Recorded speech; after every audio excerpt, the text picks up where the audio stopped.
Ladies and gentlemen, welcome to today's running of the NASCAR Craftsman Truck Series SpeedyCash.com 250 at the Texas Motor Speedway, as it is our second race on a Saturday doubleheader of NASCAR action with these live commentary live streams. The Xfinity Series race was a little bit ago as it just wrapped up at Richmond, but the trucks take shape at Texas as they're running a doubleheader with IndyCar today. And we are getting ready for the start of that race. 167 laps, 250 miles will be the scheduled distance. Raw feed is up and running. I had to switch that out. I still had the Xfinity Series race there. So there we go. There's the Truck Series starting lineup that you can see on the screen. They have not gotten the command to fire engines yet. They will be getting that here momentarily. Once they do, we'll go through the starting lineup of tonight's race after that. Got to get the chat up on my phone while we're waiting.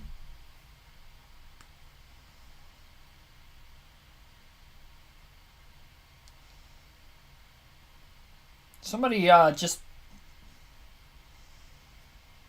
said I was late or something. I'm on time. We're here. And here is a pre-race command. And now here to say the most famous words in motorsports, please welcome Community Choice Financial Operations team members, Larry Reisinger, Patricia Lopez, Jessica Lopez, Bill Chapman. Drivers, start your engines!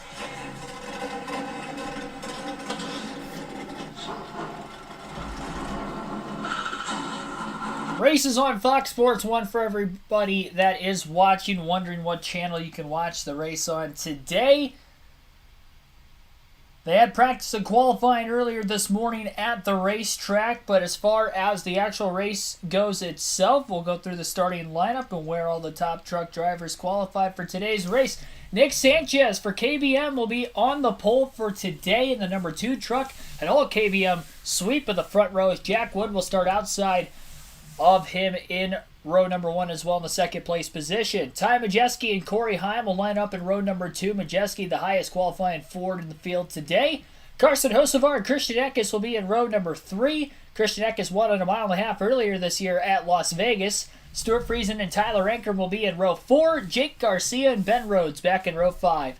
Tanner Gray and Brett Holmes in row 6. Grant Enfinger, Chase Purdy in row 7. Raja Karut, Dean Thompson in row 8. Taylor Gray, Zane Smith in row 9. Smith, a 2-time winner already this season with wins at COTA last week and in the season opener at Daytona. Lawless Allen and Daniel Dye in row 10. Row 11 will be Matt Crafton and Chad Chastain. Chris Wright, Colby Howard in row number 12. Row 13, Haley Deegan and Ryan Vargas. Mason Massey, Matt Mills in row 14, Josh Rayum and Trey Hutchins in row 15, Keith McGee and Armani Williams in row 16, row 17. Rounding out the field today will be Matt DiBenedetto and Spencer Boyd. Just a 34 truck field today with the 17 rows making up the SpeedyCash.com 250 starting lineup for today's race. I did notice that they don't have anybody in the actual booth at the Texas Motor Speedway for Fox. They're in their Charlotte studios for today with the Cup Series at Richmond this weekend. I would imagine Jamie Little will probably be one of the pit reporters for that race tomorrow. So she'll probably be flying out to Richmond following the coverage of this one. Davion West, Patty and Rumdy Creations, LJ Totally Not Suscat, Doran Davis, and others, welcome into the stream. Be sure to like and subscribe for more daily NASCAR content if you haven't already. Frank Powers, welcome into the stream also. A lot of you guys were probably just listening to the live commentary that we have for the Xfinity Series race a little bit ago that wrapped up. Congratulations to Chandler Smith for getting his first career Xfinity Series win. Earlier today, led the most laps, got the win, won a stage along the way. Pretty solid points day for him. Led 83 of the 250 laps in that one. Had a few late cautions, fairly clean race for the most part. Ended up with 6 yellows, just a few for incidents there towards the very end. But, fairly clean race. We'll see what this Truck Series race will be like here today, though. Again, 167 laps will be the scheduled distance, 250 miles. Nick Sanchez is with Rev Racing. I should say that's a KBM affiliated truck. It's not actually for Kyle Busch Motorsports, but Rev Racing is affiliated with KBM in the Truck Series now. Once Kyle Busch Motorsports went to Chevrolet in the offseason. I should give them their due diligence. A strategy win, though, last week for Zane Smith. We'll see if he can get the win today. Started fairly deep in the field, though. Did not qualify very well. Couple of spins in practice earlier with some drivers going to backup trucks like Tyler Hill. And actually, Tyler Hill in the 56 didn't even start today's race. I think he wrecked in practice. They didn't have a backup truck, and he's not racing because he is not in the field. Tough break for Tyler Hill. Not even going to be able to make the start.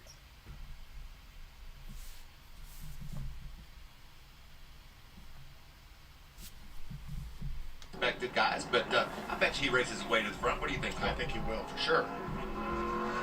Let's take a look at the Craftsman track description. This track is 1.5 miles in length, but I'm telling you, I alluded to it in the opening, that turns 1 and 2 with 4 degrees less banking.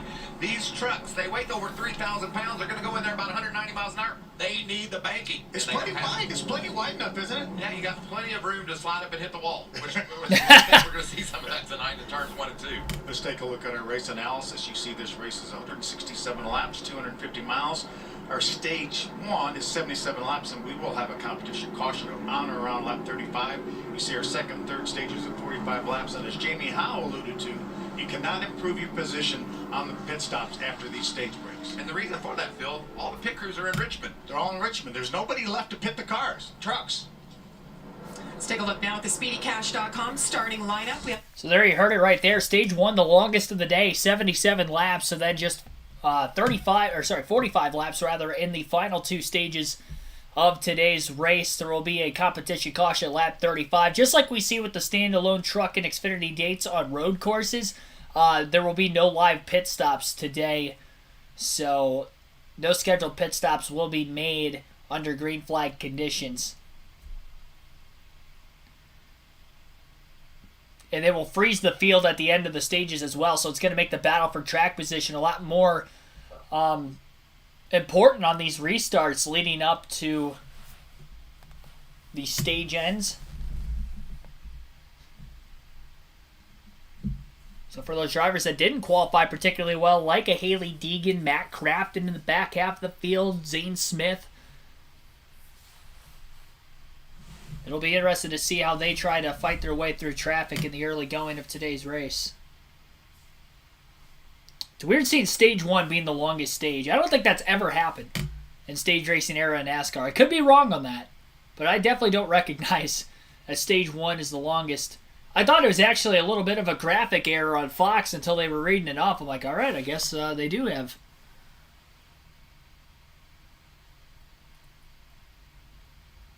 Some interesting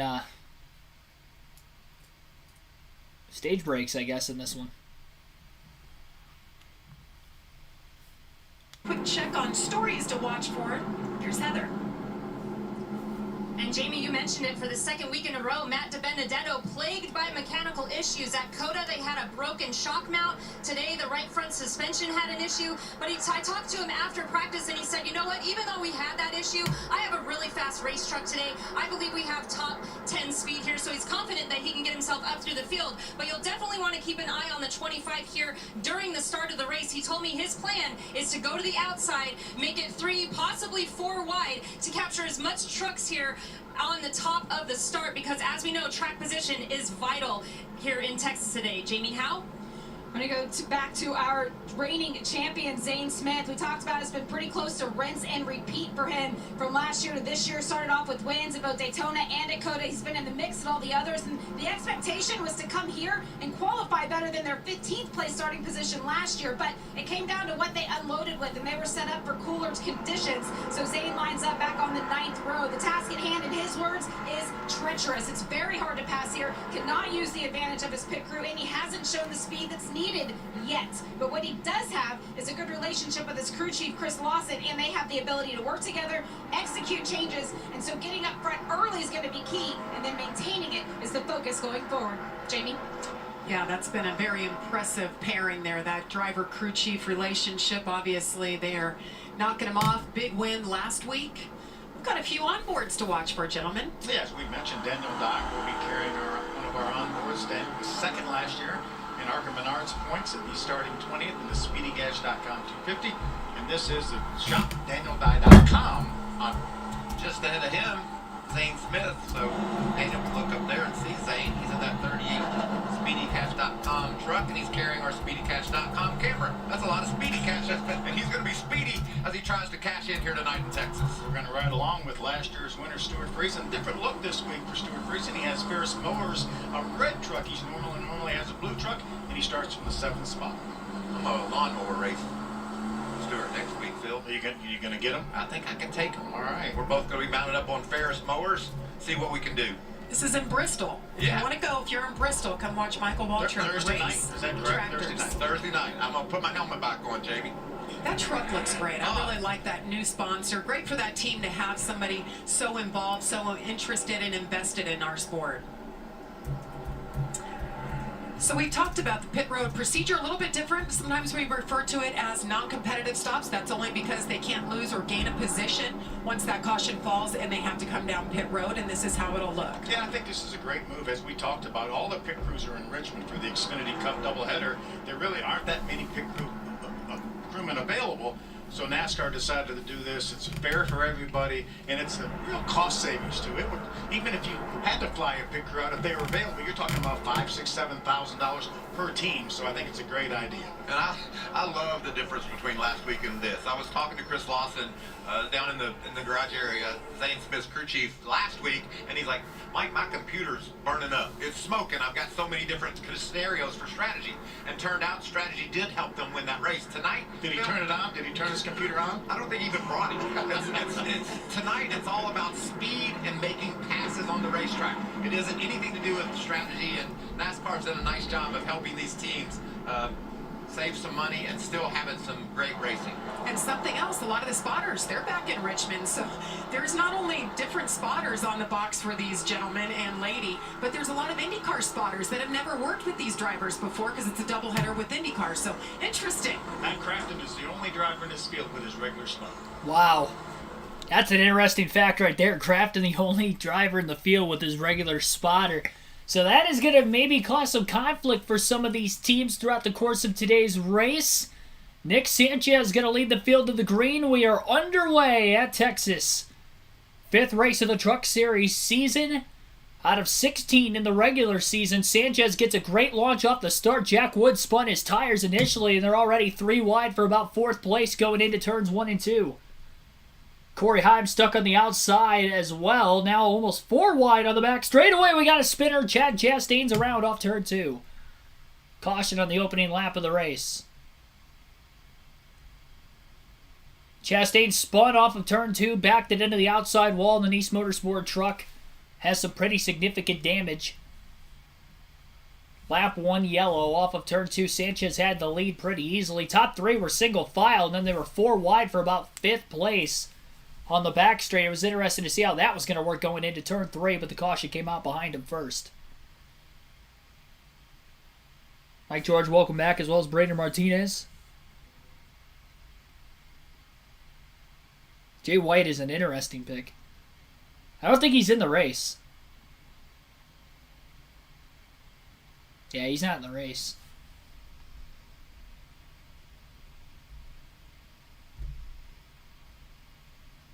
Didn't realize the number 1 wasn't even in the field.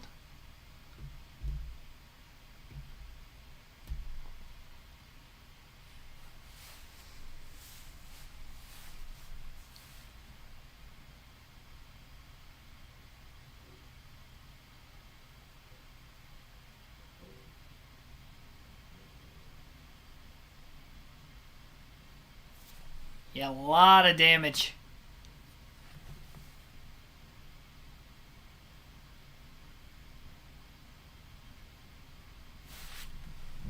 Incidents you mentioned. So these guys didn't have a whole bunch of time on this racetrack, Jamie Howe. No, but IndyCar did have a substantial amount of track time as the morning and the afternoon went on today. And one of the sessions that they had just before the trucks got ready to come back out here was a session that they called their groove session, where they were only allowed to run the high side of the racetrack. The goal of that is to get some rubber down and to try and widen out the racetrack. The truck teams had not been out there and experienced that just yet, so these first couple of laps, we'll see how usable it is in the early stages, but they did something to try and help us out. That's interesting. I like. So they are headed to a break. Again, caution on lap 1 off the exit of turn 2 in the middle of the pack. Chad Chastain spun. Didn't look like there was any contact. Truck just slipped out from underneath him. He backed it into the outside wall pretty heavily. So again, caution on lap 1. We didn't have a caution for incident in the Xfinity race until well over 200 laps out of the 250. And we have one on lap 1 of our Truck Series race, though, here today. Gonna get NR 2003 anytime soon? Probably not. Not anytime soon, at least. Big Zane Smith. Yep, I did put the poll in the chat for you guys to vote of who you think will win today's race. Only 13 votes so far, but just put it up a couple minutes ago. So we'll close that at the end of stage 2 later in the day.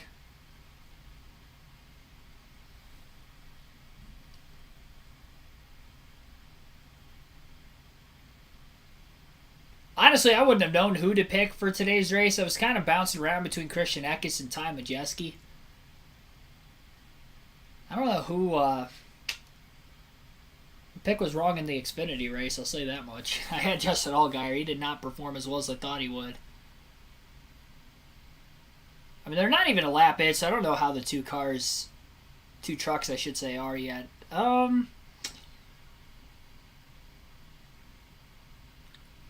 I'll go with Christian Eckes winning today's race. He's going to be my pick.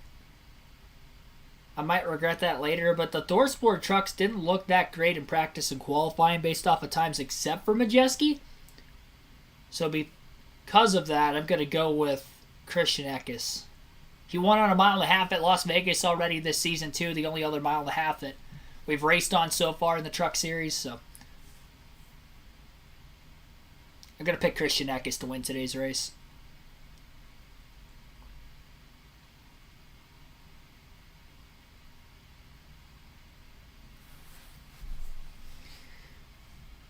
Picked our 99, 51, Ford, Dark Horse 23. Well, you can't pick everybody. You only get one, man. No, in all seriousness, though. But yeah, Ben Rhodes is a pretty good pick, too. He was not quite as quick as Majeski of the ThorSport trucks earlier today. They did have practice to qualify for the Truck Series. It was just the Xfinity and the Cup side that got rained out at Richmond earlier today. No rain at Texas Motor Speedway all day long. Hoping for Matty D to win. Yeah, he's starting very deep in the field. They had to make a shock change, I believe, is what they said. So he'll be at the rear of the field for the start of today's race.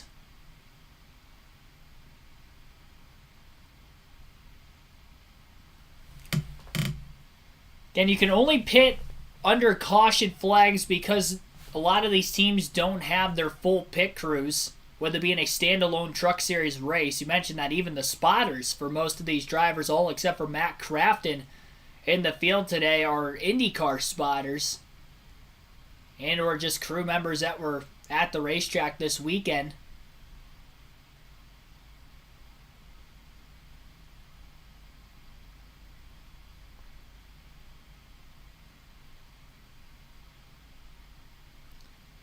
It's kind of strange that Chastain lost control off turn 2 like that as they were just getting up to speed still. He will continue in this race. Technically, he was on the damaged vehicle policy clock, so he will have to maintain minimum speed.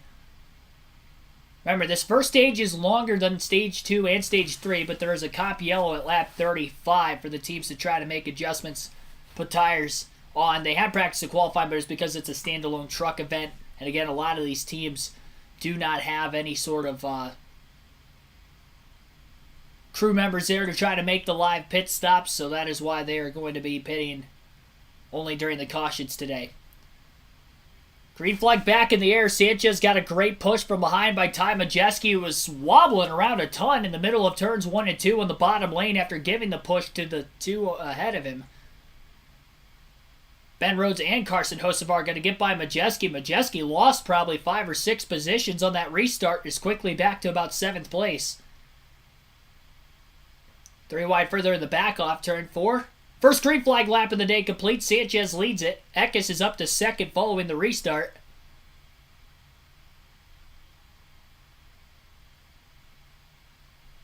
Jack Wood up out of the groove in turns 1 and 2 as well as he falls way back. He started on the outside of the front row, and already Jack Wood is now outside the top 20. Before settling himself back onto the inside lane in turns 3 and 4. Kyle Busch actually won earlier this season in that 51 truck.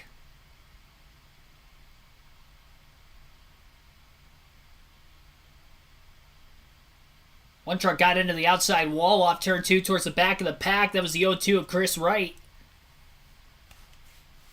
A lot of trucks slipping and sliding in that outside groove. There is no grip. It is a fight for the bottom all the way throughout the field, and passing is going to be at a limited under these green flag runs.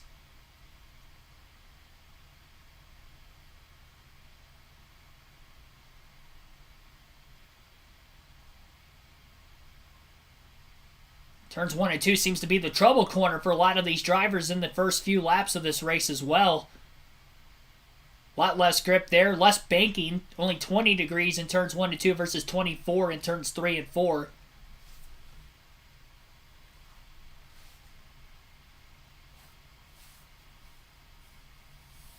They're definitely hauling. 29.5 was that last lap ran by Nick Sanchez, so they are running some fast times. That was an average speed of 183.2 miles per hour from your race leader.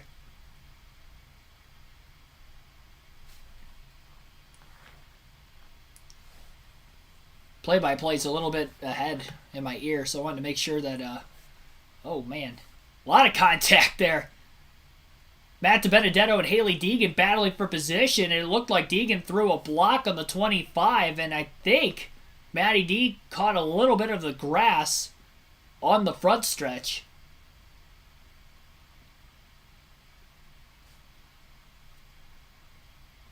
Both trucks keep control. That's a battle for about 20th on the racetrack. DiBenedetto will get to the inside of Deegan this time on the front stretch. No contact made as they enter turns 1 and 2. Deegan in that outside lane. About a lane off the bottom. Daniel Dye to the inside of the 13 now off the exit of turn 2. DiBenedetto started at the rear of the field for today's race, so he is trying to move himself forward in the early going. Christian Eckes off the start was able to get to second, somewhat keeping pace with Nick Sanchez, who has the clean air at the front of the field. He's about 3 or 4 car lengths behind. Sanchez, a rookie full-time in the Truck Series this season.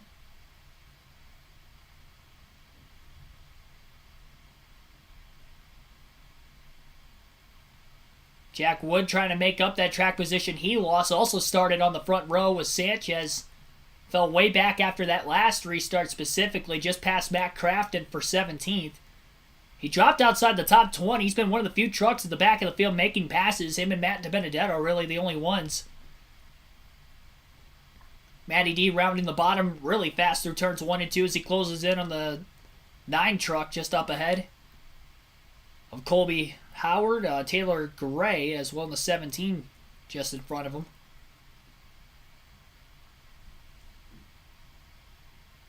Billy Kramer, welcome into the stream.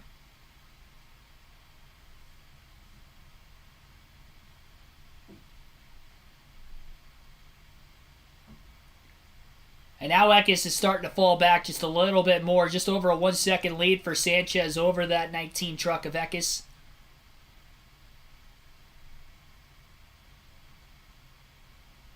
Should say Eckes did not win at Las Vegas. I had mentioned earlier that he did Kyle Busch won the truck race at Las Vegas this year. Eckes does have a win this season, though. It took place in the third race of the season.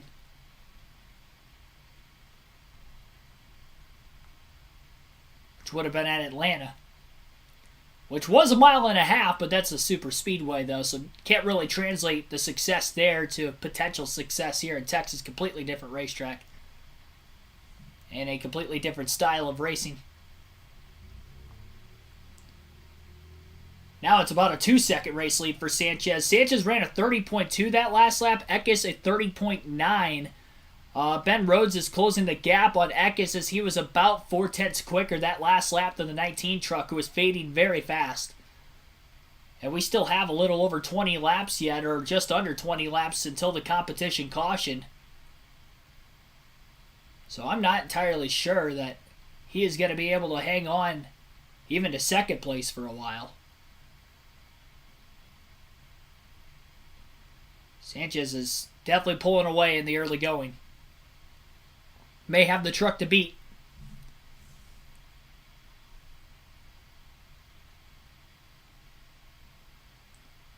Your top 5 as you run right now, lap 19 of 167. Nick Sanchez is the race leader. Christian Eckes is 2.3 seconds off the lead in second. Ben Rhodes is in third, 2.8 seconds back. Carson Hocevar in fourth, 5.3 back. And Corey Heim is 5.9 seconds off the lead in fifth. One caution already at lap 1 for Chad Chastain spinning off of turn 2. Green flag ever since the restart up to this point right now. Craftsman battling back to the inside of Jack Wood for about 17th place once again. They'll be side by side into turns 3 and 4. Wood holding on strong on the outside. Craftsman slips and slides on the bottom. Big moment there for Craftsman as he had to lift out of the gas, and now the 17 of Taylor Gray will make the pass on the front stretch on the 88. So the Thor Sports truck's really struggling right now. Outside of Ben Rhodes and Ty Majeski, at least. We're currently running in 3rd and 6th. Majeski lost a few spots on that restart, settled in 6th. It's one of the trucks stuck on the outside lane for about that first lap.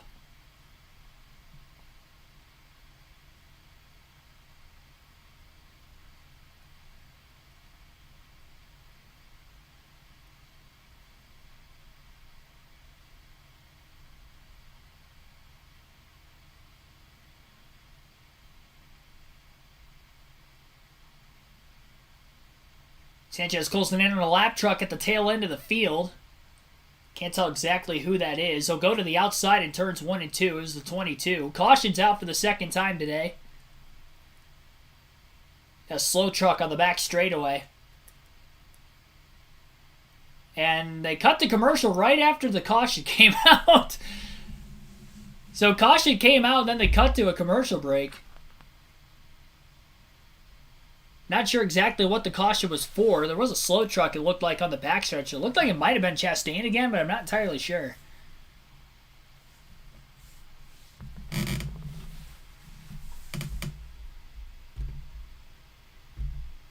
Oh.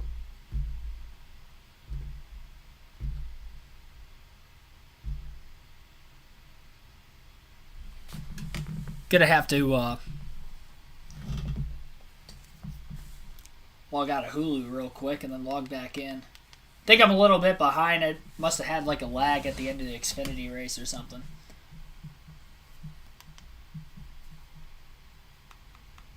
Because the audio in my ear was up to date, so I had to pull the earplug out so it wasn't spoiling anything for me.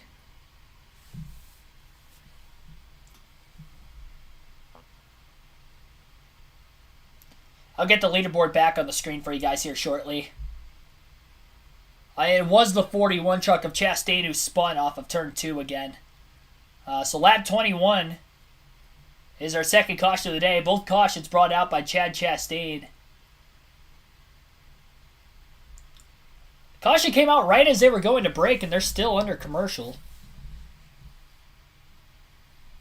Probably won't miss any pit stops considering that a lot of these teams, again, are without their full crews.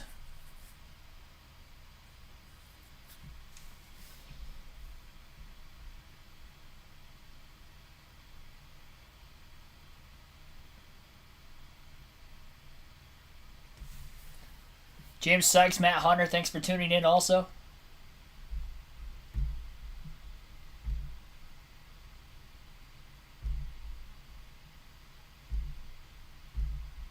All right, there we go.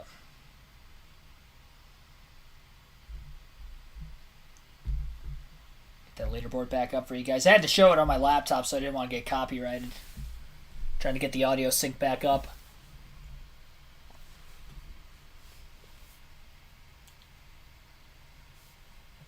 Wish I was a part of the on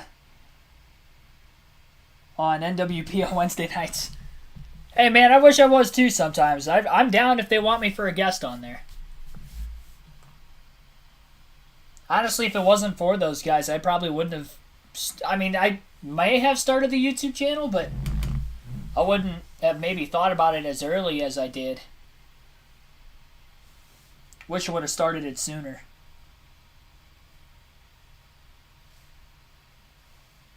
They definitely have a little bit of inspiration behind this.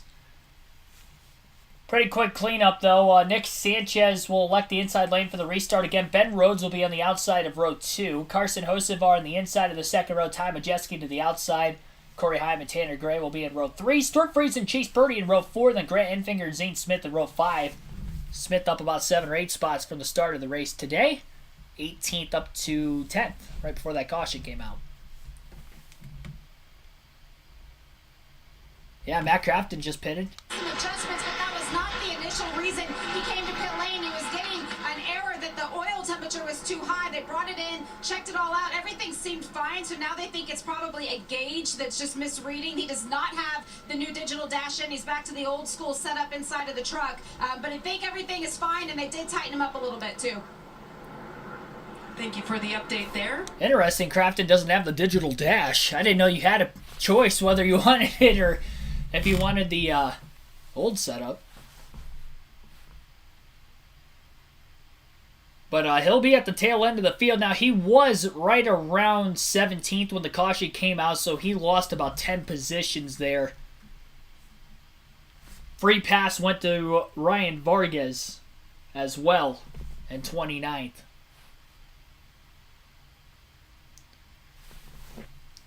Green flag going to be back in the air once again. Hocevar spun his tires on the inside of row 2. Couldn't give the 2 a big push on the front stretch that time. Eckes being pushed on the outside lane by Ben Rhodes going into the first turn. Hocevar in the middle, 3 wide, trying to hang on to his race truck as he starts to fall backwards, similar to Majeski on the restart before that. Still door-to-door for the lead into turns 3 and 4, though, between Eckes and Sanchez. Eckes on the outside, Sanchez down in the preferred lane, which is on the inside. Door-to-door off the exit of turn 4 as they held each other pretty tightly that time. At the start-finish line, Eckes leads his first lap of the race by less than half a truck length. Sanchez gets the run back down to the inside into 1 and 2. Eckes pulls to the bottom right behind him as Sanchez will hold on to the race lead. Door-to-door for third place for about the first lap and a half after the restart between Corey Heim and Ben Rhodes. Rhodes on the outside lane, Heim down on the bottom. How long will Rhodes be able to hold on the outside where it is a lot more slippery than the bottom? Not very long at all, as Heim will be clear now for third. Majeski to fifth. Zane Smith gained 4 spots on the restart to 6th, and Hocevar restarted on the inside of row 2 is now back to 10th place. The truck that has restarted on the inside of row 2 these last couple of restarts has lost a handful of positions. Majeski lost about 6 spots earlier, and now Carson Hocevar lost about 7 spots there. 3 wide on the backstretch. Matt Crafton to the apron trying to pass Raja Caruth in the 24. Going into the corner very flat on the entry.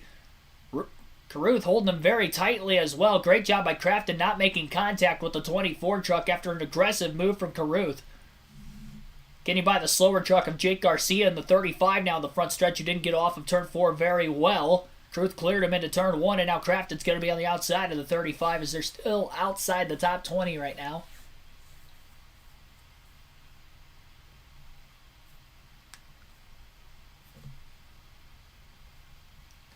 Four-tenths of a second is the race lead difference right now, lap 30. Comp yellow at lap 35 coming up, with this being a standalone truck race. It will come out once all the lead lap cars cross the start-finish line on lap 35.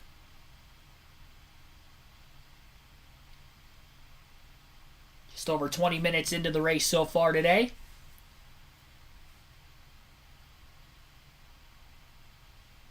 Matt DiBenedetto has cracked the top 20 now in the 20th place position after starting at the rear of the field.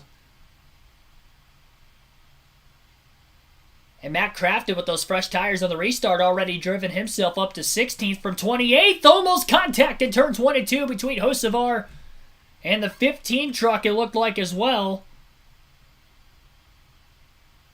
Tanner Gray with a big save now. More contact on the backstretch heading into turn 3 with Tyler Ankrum and Colby Howard.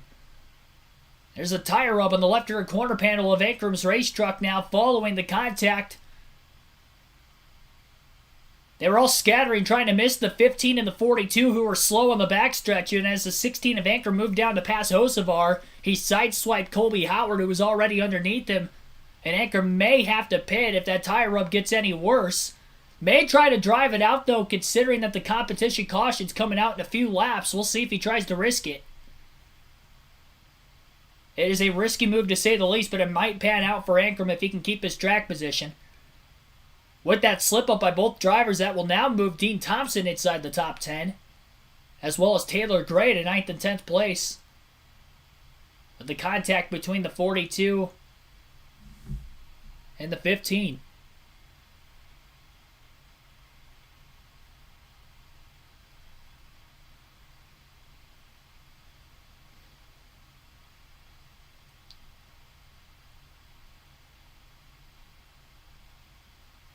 Nick Sanchez, a 1.1 second difference over Eckes again. He was pulling away before that last caution came out for Chastain, and then Eckes ended up losing ground again off of this restart despite holding on to second the entire time. Ben Rhodes once again in third. Majeski moved up a couple spots to fourth. Zane Smith is, again, the biggest mover on that restart to 6th as he has slowly worked himself forward in this race. Competition caution should be coming out any second here. This will be the third caution of the day. Chastain is, by the way, out of the race now after bringing out his second of 2 incidences.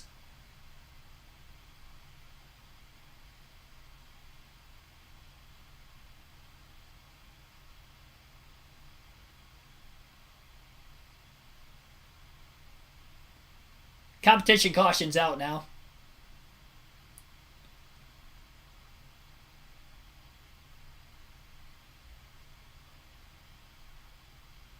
So again, no live pit stops. Everybody will hit pit road. The positions they were running at the time of the competition caution is where they will restart. They still have the choose cone in place, so they get to pick what lane they'll be on the restarts, but the positions will not change on pit road today. And each team will have 3 minutes to try to make some adjustments. And you can make some pretty big swings with the adjustments in the 3 minutes that they are going to have. The reason is because of the limited crews with the Xfinity and the Cup Series teams in Richmond this weekend. And the trucks in Texas because IndyCar will be running at the Texas Motor Speedway later tonight.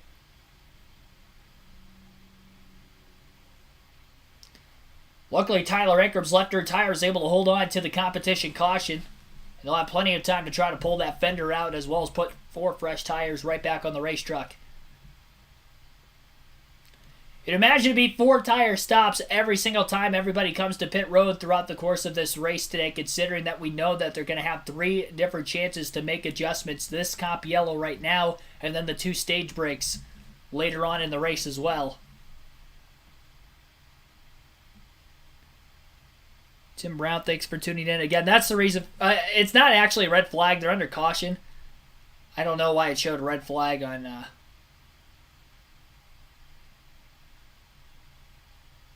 our leaderboard. Technically, it will be a red flag once the trucks make their way to pit road, but they're under caution right now. Again, the teams will get 3 minutes to make adjustments. Similar to what you'd see in the standalone Xfinity and Truck Series races on road courses, like when the Xfinity Series heads to Portland this year. The trucks go to Mid-Ohio. You'll see the same thing again later this summer.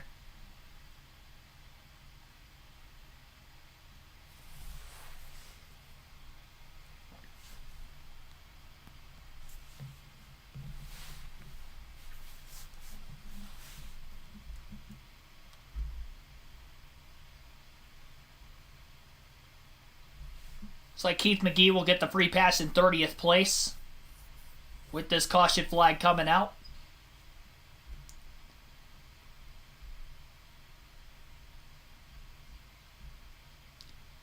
You'll get to listen in to those live pit reports for the 3 minutes once they get back from the commercial break. Big Dog, thanks for tuning in. Just under 100 people watching right now. Appreciate everybody watching. We had over 170 at one point during the Xfinity race earlier today. Be sure to like and subscribe for more daily NASCAR content if you haven't already.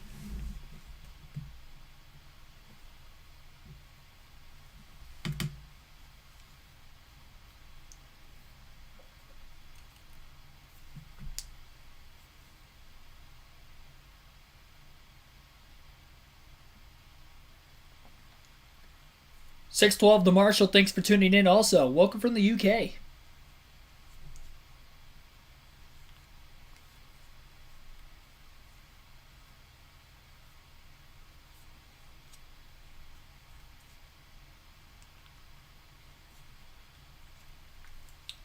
Still waiting, and the teams are on pit road already as they come back from the break. 50, and you see it there. All trucks have come to pit road, and remember, these are non-competitive stops, so they look and sound a little bit different, Heather.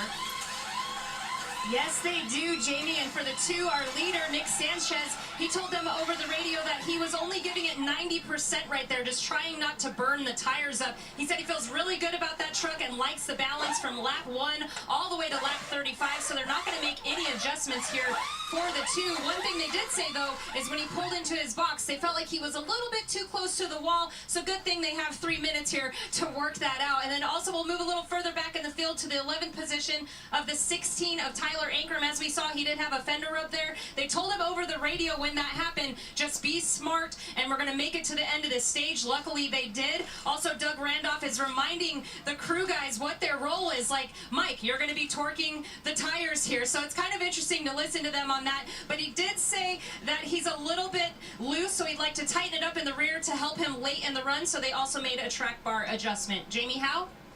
For Christian Eckes, he was running second when this competition caution came out. And you talk about those adjustments that the crew has to make to their new roles. Charles Knight, the crew chief for Christian Eckes, actually went over the wall. He made some of the adjustments on the truck, and all of his guys really had to rally together to get out there, just like all of the teams up and down pit lane. And Christian was able to drive from 6th, where he started, all the way up to 2nd. He said that was really one of his focuses when he started off this year. He used to save some for the end of the race, but he said that doesn't do me any good in getting points, and he didn't make the championship for last season because of the bonus points. So his strategy all season is to just go hard, get up there, and do the best that he can with the stages. Ben Rhodes in that number 99 machine, when I talked to him earlier on, he said that he wanted top 10s all year. We talked about how he had that 111th place finish at Daytona. We thought it was a shining season. He said, no, that's a black spot on my season. He wanted a top 10, and he started off with an 11th. So his new goal is to finish all of the laps for the season. It's been done once by his teammate Matt Craftsman back in 2013, but that's his focus. The only way he can make all of the laps is to make these adjustments, continue to be happy with the truck. He feels like he's got something pretty solid underneath him to go back to green. Jamie? Jamie, can I tell Heather to tell Doug Randolph that I'm not in position to torque the tires? I'm Not? I can't get there. If you have a hard card and you're on the roster, Michael, you can gladly go. So the Comp Yellow will be over, and they will be restarting when they come back from the break. You're watching the SpeedyCash.com 250 at Texas Motor Speedway for the NASCAR Craftsman Truck Series live on KRC. Cameron Christian, thanks for tuning in.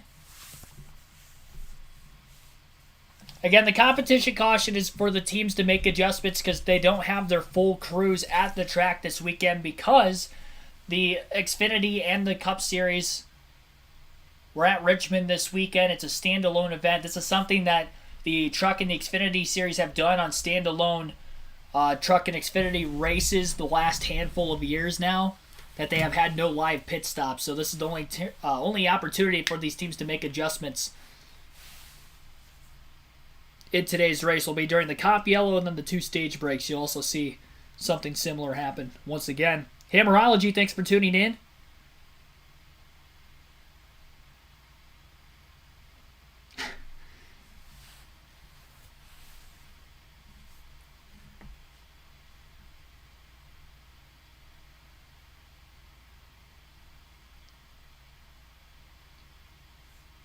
Oh, 90 people watching. I appreciate everybody tuning in here this afternoon to our second race out of 2 today. And we still have one more live commentary stream this weekend that will be taking place tomorrow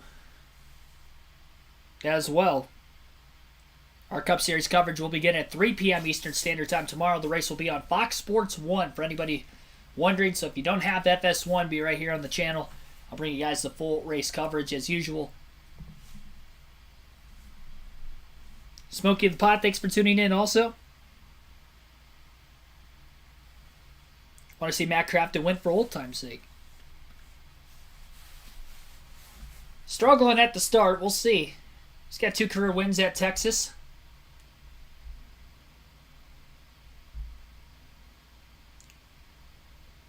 Oh, that was my...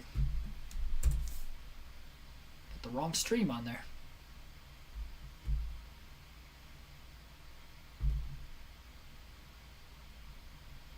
There we go. 35 likes. Other leading the poll right now, 43%. 54 votes have been casted so far. Zane Smith, 37%. Nick Sanchez, who has dominated the early going of the race at 15%. Christian Eckes at 6%. So the drivers running 1-2 at the front of the field have the least amount of votes right now in the poll. You have until the end of Stage 2 to cast your vote for who you think will win today's race.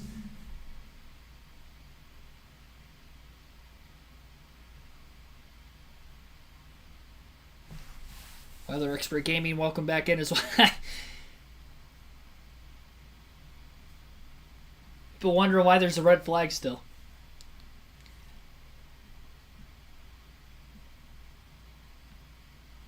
Again, it's for the teams to make adjustments. Standalone truck race. We'll see that a couple more times a day, and I'm sure I'll probably get asked every time.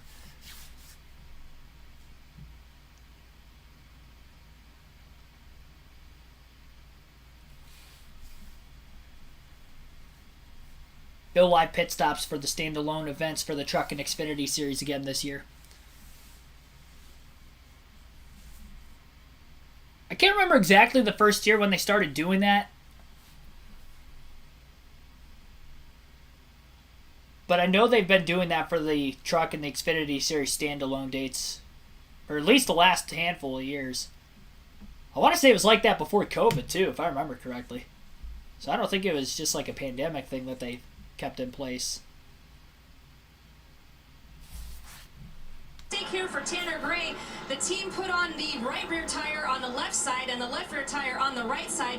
Luckily they caught it and had to make that change really quick, but they only had about 2 seconds left to torque down those lugs. Oh, wow. I've had that happen before. Unfortunately, it is wicked. It's a mess. Yeah. But I didn't really like calling them non-competitive pit stops because putting a tire on and doing everything, your job, that is competition. I bet those boys look like they were in tip-top shape running over that wall fixing that mistake. No, that might have been the fastest tire change of the whole year when they had to get those tires squared away. We got a glimpse at Las Vegas what would happen when we had a bunch of pit crews late on an airplane. And remember, Kyle Busch came down pit road without his regular crew. Normally, they do anywhere from 13 to 15-second pit stops, and it was a 30-second pit stop. So that's how trained and how athletic those real pit crew members are. That's how racing used to be, right? It was the mechanics working on the truck. Exactly. They go over the wall. 41 laps to go in Stage 1. Green flag back in the air. Nick Sanchez once again on the front row for the restart. Elects the inside to try to pace the field back to the green. Christian Eckes given himself a good run on the outside going into turns 1 and 2. Ben Rhodes has been giving him some pretty good shots from behind on the front stretch these last couple restarts in that top lane. And Majeski on the inside of row 2, which has been the trouble area the last couple of restarts where he had problems earlier, is still on the inside of Ben Rhodes. Zane Smith sneaking to the outside now. Rhodes going to be cleared for third. Still door-to-door for the race lead at the front of the field between Sanchez and Eckes. Eckes leads that lap at the line just as he did the last restart. Sanchez side drafts him heavily. Ben Rhodes will now get to the inside of the 19 and 1 and 2 as easily. Nick Sanchez is going to pull clear by quite a bit off the exit of turn 2.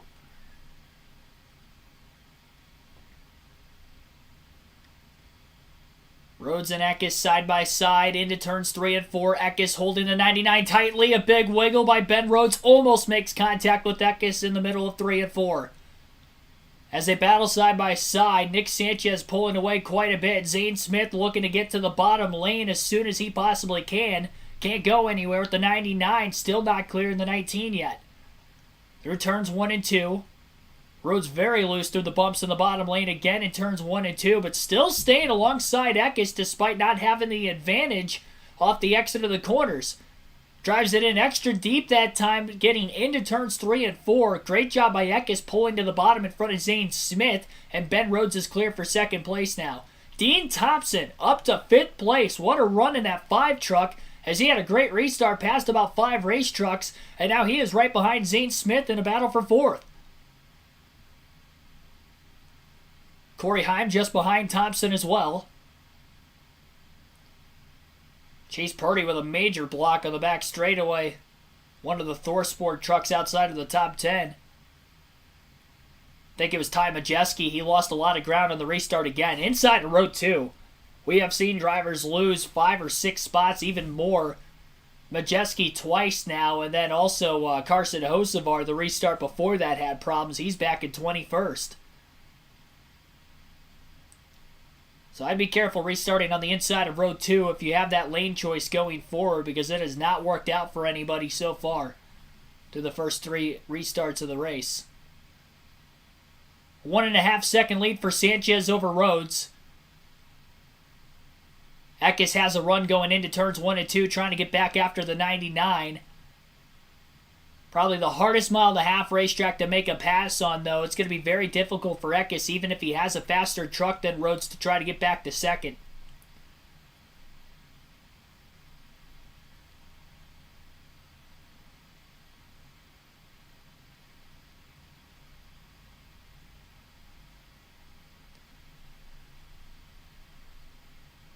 So your top 10 right now, Nick Sanchez is your race leader. Ben Rhodes is in second. Christian Eckes is in third. Zane Smith in 4th, Dean Thompson 5th, Corey Heim 6th, Stuart Friesen 7th, Chase Purdy 8th, Ty Majeski 9th, and Grant Enfinger rounds out your top 10. 36 laps left yet in stage 1.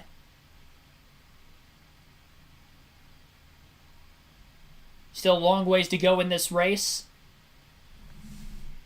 Remember, stages 2 and 3 a lot shorter in length. Above average Ford Fiesta, thanks for tuning in. Confused when I saw Texas race on FS1 schedule. Genuinely thought it was a replay. I've been watching the Bruins play. Nope, it is not a replay. This is live.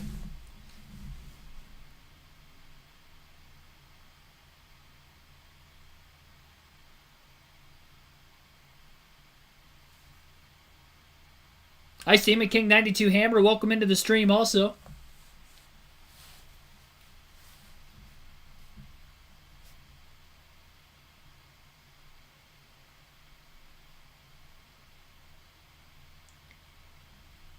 Yeah, Jack Wood is still back around 20th place right now. Qualified really well, but he's been stuck back in traffic ever since he got held up on that first restart following the lap 1 accident with Chad Chastain.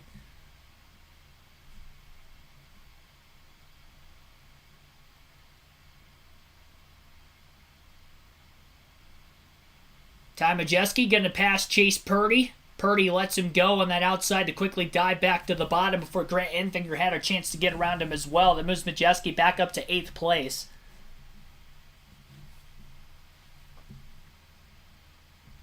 No matter who's been in second so far, whether it's been Christian Eckes or Ben Rhodes in the early going, Nick Sanchez is pulled away off the start every single time.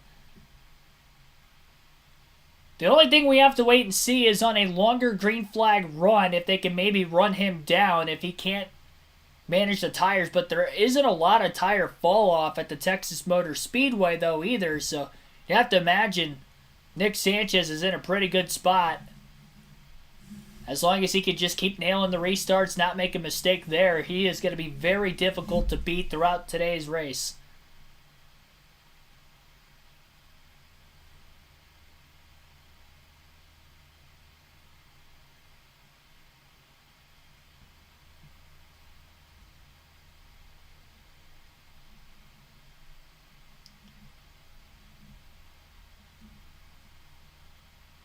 Lap times have been pretty even, honestly, between Sanchez and Rhodes. I think a lot of that was the battle for second between Rhodes and Eckes off the restart. Eckes was able to get out in front pretty early. Full screen commercial break right now, so we'll go through the full field running order. We'll stay right here. Nick Sanchez is your race leader. He's got a 2.1 second advantage over Ben Rhodes in second. Christian Eckes is in third. Zane Smith in fourth. Dean Thompson is in fifth place. Corey Hyman sixth. Ty Majeski seventh. Stuart Friesen eighth. Chase Purdy ninth. And Grant Enfinger is in 10th. Taylor Gray in 11th. Raja Caruth 12th. Jake Garcia 13th. Matt Kraft at 14th. Matt DiBenedetto is 15th. Colby Howard at 16th, Tanner Gray at 17th, Brett Holmes 18th, Jack Wood 19th, Carson Hocevar is 20th, Lawless Allen in 21st, Tyler Ankerman 22nd, Chris Wright in 23rd, Haley Deegan 24th, Mason Massey 25th, Ryan Vargas 26th, Spencer Boyd 27th, Josh Rehumes the last truck in the lead lap at 28th, Armani Williams 29th, Trey Hutchins 30th, Daniel Dye 31st, Matt Mills 32nd. 33rd place is Keith McGee, and then Chad Chastain, the only driver out of the race right now. Involved in 2 spins off of turn 2, bringing out the only 2 cautions per incident we have seen so far today at lap 1 and lap 21.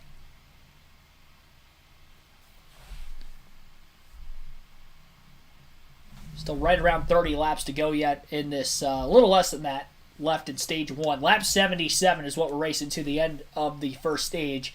Then the final 2 stages of the race will each be 45 laps.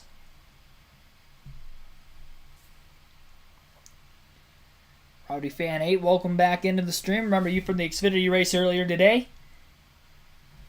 Going for Friesen for the win. He started in the top 5. He's back to 9th right now. And he did win at Texas last season.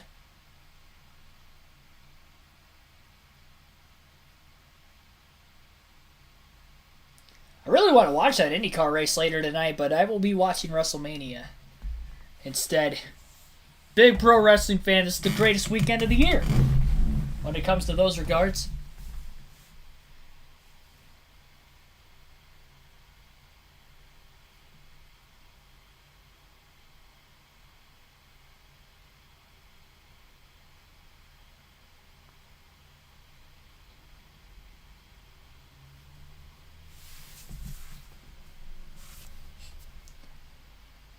They are back from the break. Still a 2-second lead for Sanchez over Rhodes. Top 5 have not changed position-wise. Actually, the top 10 really not changed at all. 5. Some great story up here in the top 5. There's Jake Garcia at the 35. There's Raja Caruth at 24. They're battling for the 12th spot right now in front of Matt Crafton.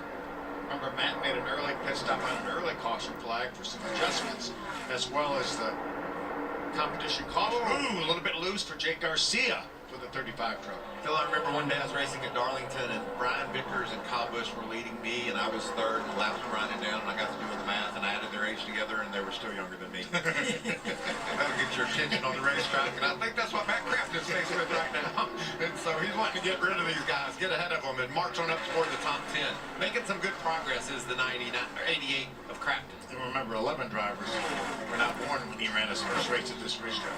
That's a heck of a stat right there. There's Grant Enfinger making his way inside the top 10, racing with Taylor Gray. Raja there. Raja's had a good start to this race. He has. What a great job by Dean Thompson. You guys talked about it a few moments ago. We saw some flashes. I know we talked about it last year, Michael, that he seemed to get more out of his equipment than we thought he could. And now this is obviously really good equipment with Tricon Garage, and man, is he doing an awesome job. Man, if you're a young kid and you're keeping pace with Zane Smith, with what he's done, we've talked about in the truck series, that's a good feeling for somebody that's aspiring to win a championship and win NASCAR races. That gives you the confidence it takes to do the job. It's always interesting for me to see at the beginning of the season all these changes and, who will prevail, who will find that chemistry with that crew chief and that new team, and I think Dean Thompson is one of them. Driver changes, manufacturer changes. It's been quite the playbook to study when we get ready to cover one of these truck races. Well, Chase Purdy went through all of it, right? He goes to KBM goes through manufacturer change and moves to Chevrolet. And, I talked to Chase last week, and he just feels like, now that I'm at this team, at KBM, I really feel like I can show what I'm capable of. I really feel like I fit in here. And he talked to his crew chief, Jimmy Villeneuve, and he's like, we have a chip on our shoulder at KBM. We want to win, and we really feel like this kid can, but we've got to learn to walk before we run with him. He's doing another nice job here today as well. Right now running in the 8th spot.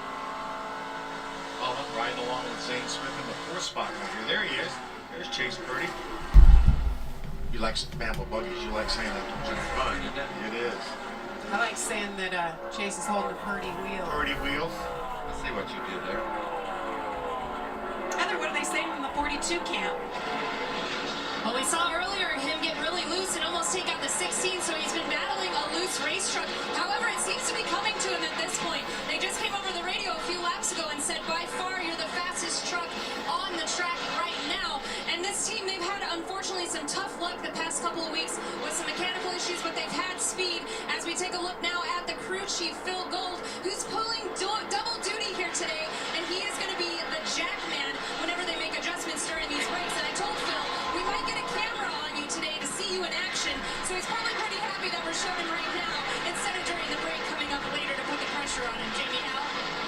We all know it comes down to teamwork, and for Christian Eckes, one of his team members, his engineer, Austin Greco, has been a big help in getting the setup on this truck closer to what he needs week in and week out. They do that using the simulator back at the shop and then translating that into what they actually bring to the racetrack. Well, today, as Austin sits up on the timing stand right now, listening for what those adjustments might be, he's also got a little bit of arm pump going on because during that first pit stop, he was the jack man, so we're going to see him go back out over the wall again. But everybody pulling double duty today. It's been exciting to watch. They've got 2 more chances to do it, too. That lead has closed up just a little bit. Ben Rhodes now just 1.3 seconds back of Sanchez. Originally, the lead was about 2.3 seconds before a commercial break that they ran about 13 laps ago. So about a second has been closed up in that time frame. Sanchez's lap times compared to Rhodes, pretty even that last lap. In fact, Sanchez about 0.02 of a second quicker than Rhodes, maybe dealing with lap traffic in some worse areas on certain ends of the track over the last couple laps that have kind of helped for Rhodes to try to close that gap. Dean Thompson battling Ty Majeski on track for 5th. Majeski got to his inside at turns 3 and 4. Couldn't make the pass, though. Thompson beats him back to the throttle and easily clears him off of turn 4. He was right behind Zane Smith not that long ago. He's starting to fade now over the course of this longer run. Now, the green flag run from the time we had that Comp Yellow restart to the end of Stage 1 would be about as long of the green flag runs that we would see in Stages 2 and 3 if we don't get any cautions for incident there as well. So where you fare all the way to the end of this run could be about where you would fare towards the end of the race if we had a similarly long green flag run. There's a couple more chances for these teams to still make adjustments in this race, with it still being Stage 1 yet, but again, this stage is twice the length of the final 2 stages of the race. Down to almost 100 laps to go still.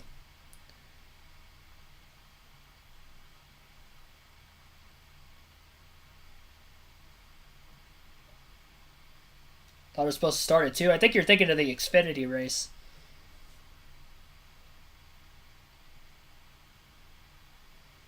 Yeah, Xfinity race started about 2 o'clock today. Truck race didn't start till a little less than an hour ago, about 40 minutes ago. Drop the green flag started. Couple early cautions. 3 of them in the first 35 laps. Last 30 laps, though, we have gone green the entire way. So it's the longest green flag run in the early going. Matt Craftsman is the guy on the move right now. He's looking to pass his former teammate Grant Enfinger for 10th place. Craftsman started in the 24th place position today, has worked himself through the field. Had a pit stop at one point in time, made that extra stop to make early adjustments before the Comp Yellow. With the fresher tires, he was able to drive himself inside the top 15, and now he is looking to get himself in the top 10 for the first time. Matt DiBenedetto, who also started at the rear of the field, is up to 16th place as well. He started 33rd earlier today. They had to make a shock change after practice, and so they started at the rear end of the field, and now they are just slowly working themselves forward as well. Pre-race, DiBenedetto talked about him potentially having a top 10 race truck today for speed, and he might be working his way there. Craftsman still trying to pass Enfinger. Looks to the outside in turns 1 and 2. He's going to get a better drive off. And I think Enfinger had to lift off the exit of the corner because he lost a lot of ground on the 52 of Stuart Friesen. The 88 backed up behind him. And now Taylor Gray trying to get into the battle for position as well between the 88 and the 23. Closest battle really on the racetrack that we are seeing right now. At least on screen, Corey Heim and Chase Purdy are within a couple tenths of each other in the battle for 7th as well. And Christian Eckes actually has closed that gap over Ben Rhodes. He's within 0.2 of a second off of 2nd place. Eckes ran in 2nd for most of the first 35 laps leading to the Comp Yellow, but Rhodes passed him on the restart for 2nd, and Eckes has not been able to make the pass back on him since. Side by side now through turns 3 and 4 between Purdy and, never mind, he was passing a lap truck. I thought it was for position. It was not. That was the 30 truck of Ryan Vargas going a lap down. Leader's getting by him on the outside lane. Eckes on the bottom, hooking the white line through the corner. Rhodes a lane off the bottom, running the seam in the middle of 3 and 4. Allows you to get a little bit better of a drive off, but the groove is not really widening out for the truck series here. We'll see later tonight if maybe IndyCar can try to widen that groove out a little bit.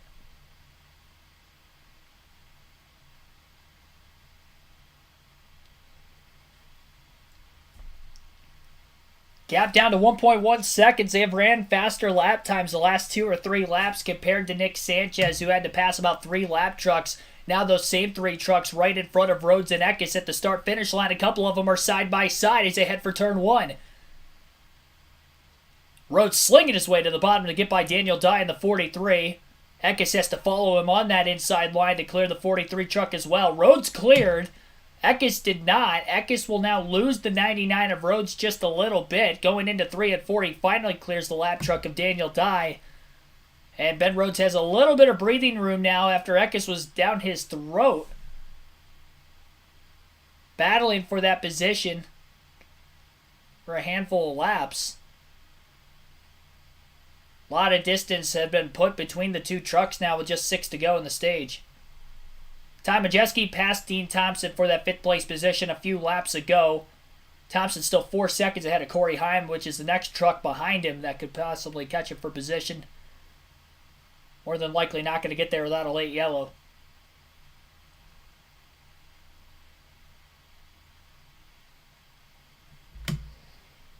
Bobby Tracy, thanks for tuning in.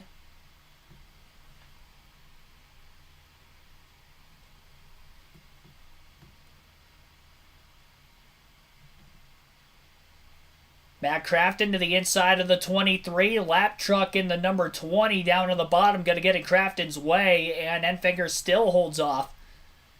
Crafton, they're battling for a stage point there for 10th place.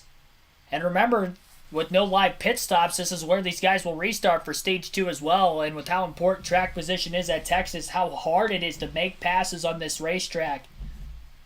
Another reason why Crafton is really pushing hard to try to get by the 23. He's got 4 more laps to try to do it. Chase Purdy and Stuart Friesen battle for 8th place on the track just in front of him. Friesen had to slip up off turn 2. Purdy drives away from him, and Enfinger's trying to reel the 52 back in again. Enfinger looking to the inside of Friesen into turns 3 and 4. Will he be able to get alongside of him by the exit of the corner? No, he does not. He drops back in line behind him. Almost got to the left rear quarter panel to be able to side draft, but not quite. Doesn't fall too far behind him, though. Still keeping a very close battle. Ty Majeski's ran down Zane Smith, and now he'll charge for 4th. Looks to the outside of Zane Smith, middle of the corner. Smith slid up the track right in front of the 98, and they both hold on. 2 laps to go in stage 1 as we run right now.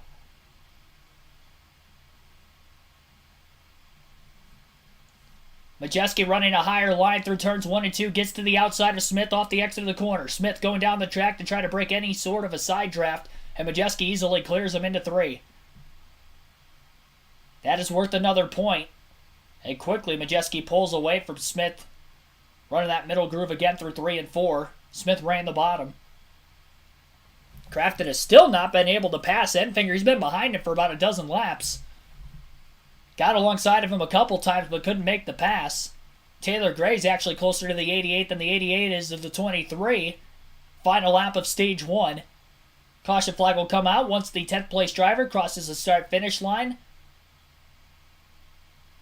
1 second advantage for Nick Sanchez off turn 4. He will dominate and win stage 1 at Texas. Second place will be Ben Rhodes, Christian Eckes 3rd, Ty Majeski 4th, and Zane Smith will finish 5th in stage 1. Dean Thompson will finish 6th, Corey Heim 7th, Chase Purdy 8th, Stuart Friesen 9th, and Grant Envinger will round out the top 10. That is your stage 1 results for today's SpeedyCash.com 250 at the Texas Motor Speedway. It's our 4th yellow of the race. Teams will be able to make adjustments. They'll get 3 minutes to do so under a red flag period, with this being a standalone truck series race. And those adjustments will be on the other side of the commercial break. Watch this live on KRC. Appreciate everybody tuning in this afternoon for our second live commentary race coverage of the day. Like and subscribe for more daily NASCAR content. Let's see if we can get more likes than what we did in the Xfinity race earlier today. I'm not sure exactly what we ended up on that. I'll check here during the caution, and then we'll get back on that.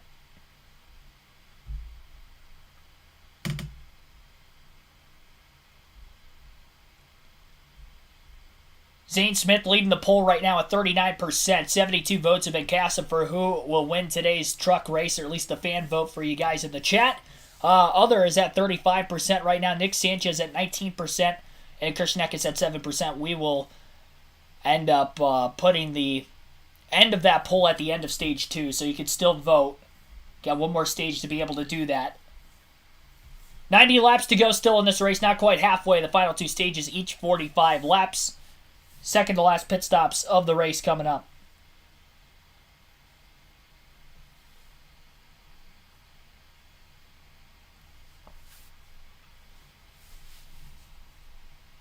Gonna look real quick to see what we had for likes. I know we had just over 170 people watching the Xfinity race earlier. We had over 120 in the truck race already so far. So we got 47 likes on the truck race to this point, 78 likes on the Xfinity race earlier. So we are over halfway to breaking that. Let's see if we can get to 100 likes before the end of this truck race today. See if we can get to 100. That'll be our ultimate goal, but if we could break the truck race from earlier, that'd be great also.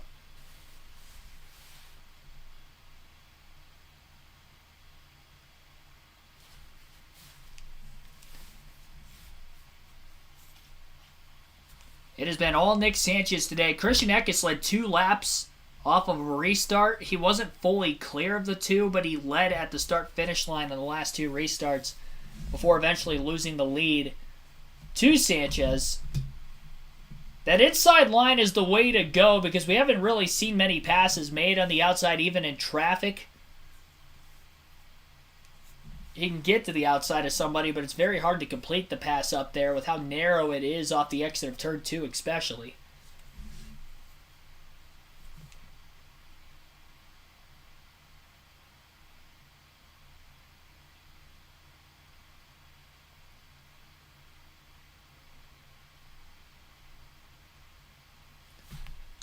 And we've got live pit stops. On the right side of your screen, Nick Sanchez picks up 10 points all the way down to Grant Enfinger, who takes home 1 point.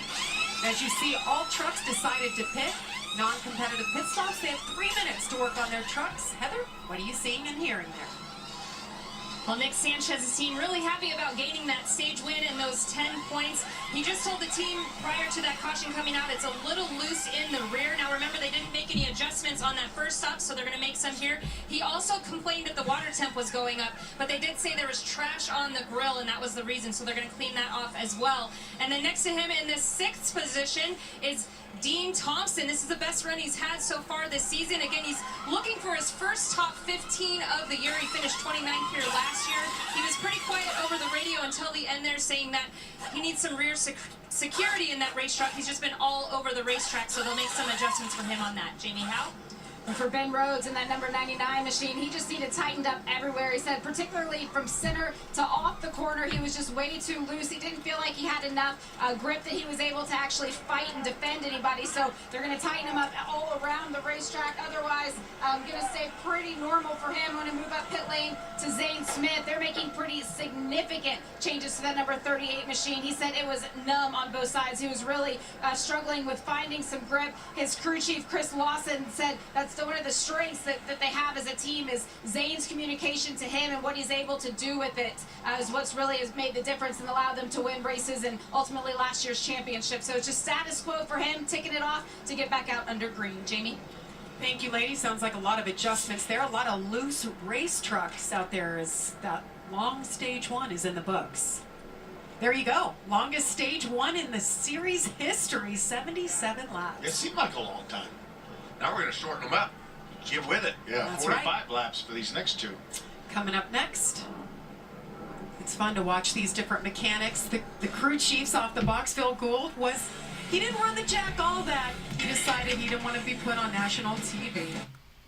Sanchez came into today's race 12th in points. This was his first stage win of the season. Only 2 top 10s through the first 5 races this year, but a win guarantees him a spot in the playoffs, so that'd be huge for the rookie if he can get the job done here in this one.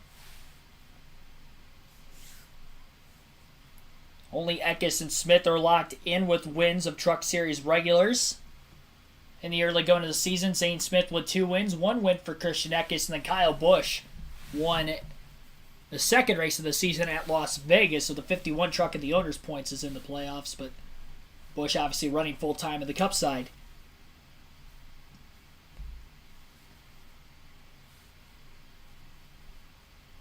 So again, a little over half the race still remains. 25 trucks on the lead lap. Ryan Vargas will get the free pass once again during this stage break. So we'll actually have 26 trucks on the lead lap when they get back to racing. Average race speed so far of 145.03 miles per hour. Looking at who maybe has ran the fastest time of the day today, and it looks like your race leader actually make that third place driver Christian Eckes, I believe, has ran the fastest time of a 29.471. That's an average speed around this racetrack of 183.231 miles per hour. That was ran back on lap 8. Just 2/1000ths of a second behind him is Sanchez with the second fastest lap, also on lap 8, of a 29.473 and an average speed of 183.219 miles per hour.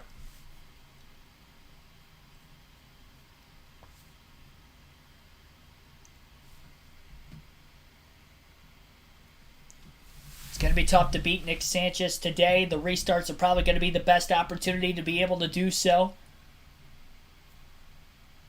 Although these teams, with having the extra long pit stops, despite the fact that a lot of their crew members aren't there, it still gives them a lot more time to try to make a massive swing on an adjustment versus in an actual NASCAR race where your pit stops are going to be about 10 to 15 seconds at most. Maybe take some bigger swings in this situation. Because from a speed standpoint, Ben Rhodes and Christian Eckes are not far behind Nick Sanchez. They just haven't had the track position that Sanchez had after he qualified on the pole this morning.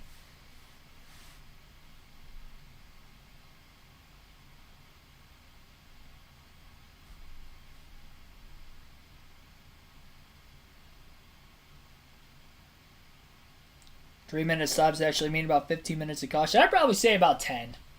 Because there's no cleanup. Probably closer to 10 minutes. That's still a lot, though. I do agree.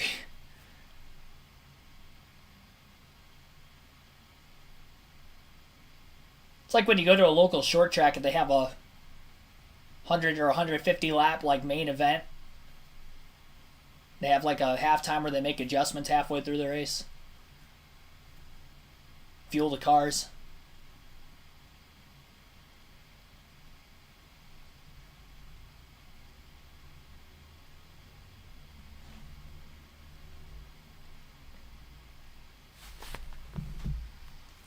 They'll be getting the 1-to-go signal this time by.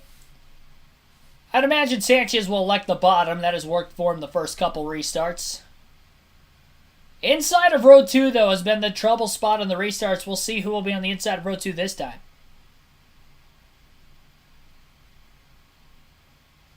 Ty Majeski learned his lesson. He's been on the inside of row 2 twice, lost a lot of ground. He'll be at the outside of row 3. Zane Smith will be on the inside of row 2 this time around.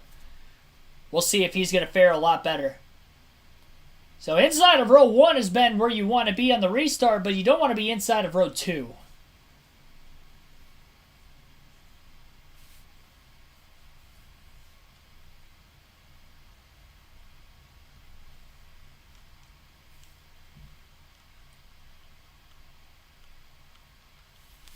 Had a dominating day so far, and we've talked a lot about your driver and how much you like working with him. So can you expand on that and his impressive performance he's had so far today? Yeah, he's just a special kid. He's always smiling and just brings a lot of fire to this team. And you can see by his performance today that he's the real deal. And we just got to keep tuning on it. That Firestone rubber got worn off there, and we started to build a little bit free. But the Gainbridge Chevrolet is really fast today, so hopefully we can get it done.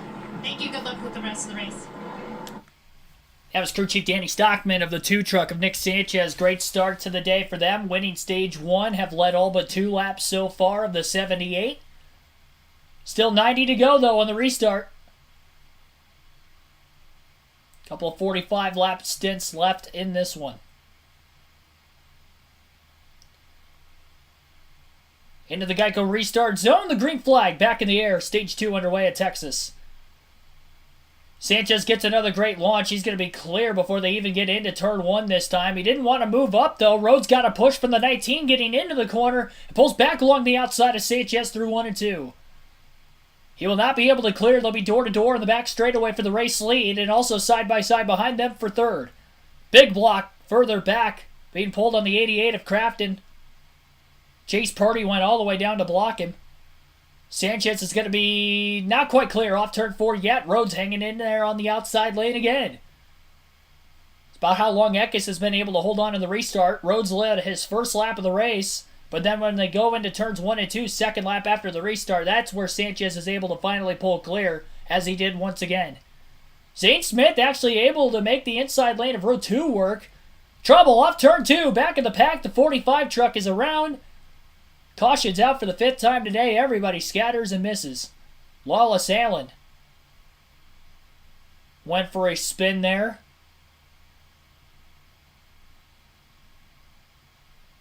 Spinning like a top down the back straightaway. Kept it off of everything. I don't think he touched the wall at all. No damage on that race truck. We'll see a replay to see exactly what happened. He was 3 wide on the outside off turn 2, so he's just up out of the groove. Slid sideways and then overcorrected it and spun the truck all the way around. But nobody made contact with him there. Just a little bit too far wide off the exit of the corner and up in the marbles. Around he went. Everybody dodging. A couple trucks came very close to clipping him on that right rear corner panel, and he was sliding down towards the inside wall. But everybody was able to miss.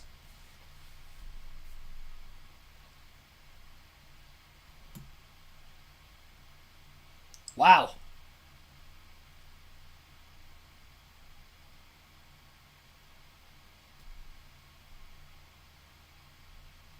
Should replay Mason Massey almost clipping the inside wall, just trying to miss the 45. Very close call.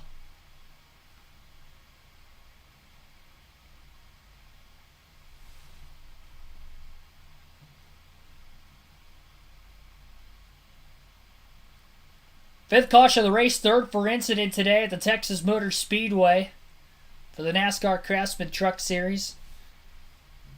No major cleanup following the spin, so they should get back to green flag racing here shortly.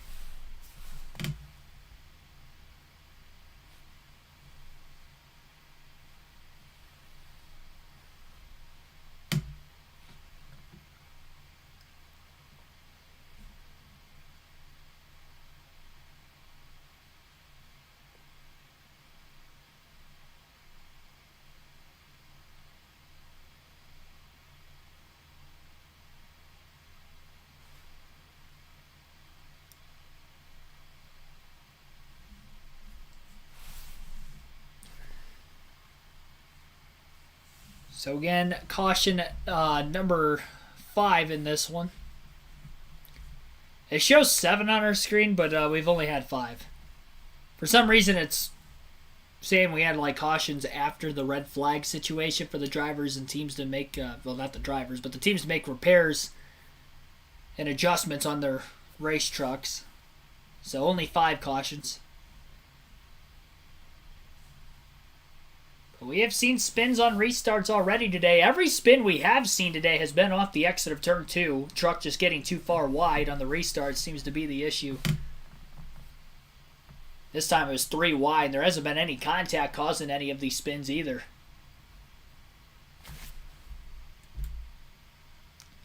Keith McGee also out of the race, by the way.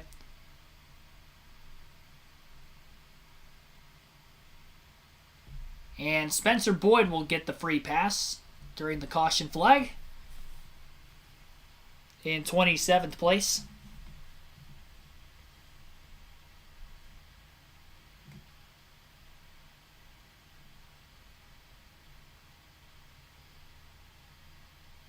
The site looks glitchy. I think it always is. At least it works today. That's all I care about. It's not as glitchy as NASCAR 21 Ignition, I'll tell you that much. You want to talk about glitchy? That's glitchy.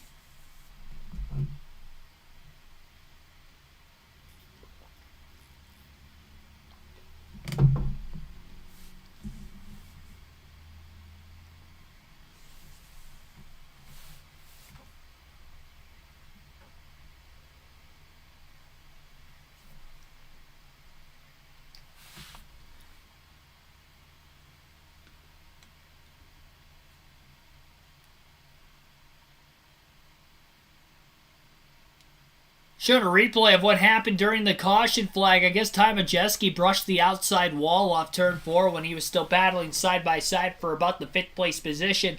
The 98 truck came back onto pit road during the caution flag.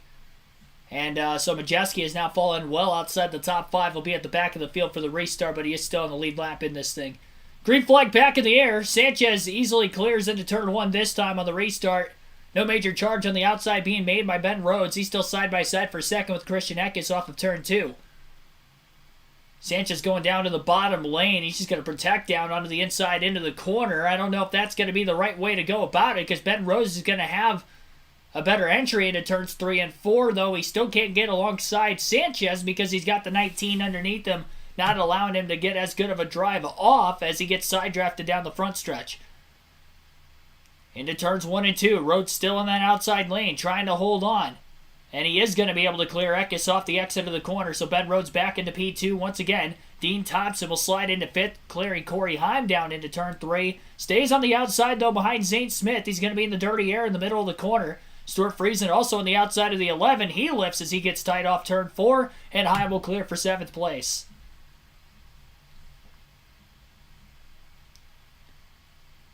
So Ty Majeski is now back at 25th after getting into the outside wall just before that caution flag came out in a battle inside the top 5 from the restart before. Dean Thompson now to the inside of the 38 of Zane Smith going into turn 3. Thompson trying to make a pass on the defending champion for 4th. Eckes also trying to slide job through 3 and 4 and barely clears Ben Rhodes in the middle of the corner. Really took his line away. He lifted, which may have caused the 38 behind him on the top to lift, and Dean Thompson's up to 4th.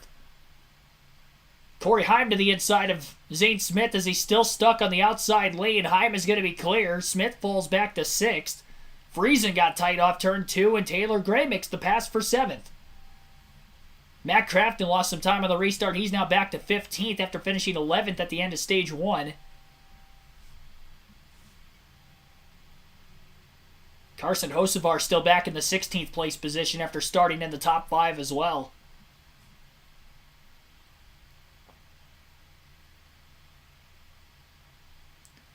A 1-second lead for Sanchez over Eckes quickly. Friesen to the inside of Taylor Gray for 7th place on the back straightaway. Friesen gets to the inside. Gray will be on the top lane. We'll see if he's going to be able to hold on. If he does through 3 and 4, it's 1 and 2 where we see the battle usually be lost on that top side. It'll be impressive if Taylor Gray is able to hang on. Friesen not aggressive enough with the side draft. It looked like Gray was actually able to clear before getting into the corner, but he didn't move down in time. Maybe a little bit more patient. Trusting his spotter, as his spotter might not have called him clear. And Stuart Friesen still hangs on. And now clear into turns 3 and 4, and the 17 does move to the bottom in front of the 52 that time. Matt DiBenedetto, who started at the back of the field, has worked his way up to 12th. He's battling Chase Purdy for 11th. Purdy lost about 3 spots on that last restart. And Tanner Gray is now back in the top 10 as he got by Purdy that last lap. Haley Deegan, Raja Caruth battling for position. Caruth very slow getting into turn 1. And he is losing a lot of spots. I think there might be an issue with the 24 truck of Raja Caruth.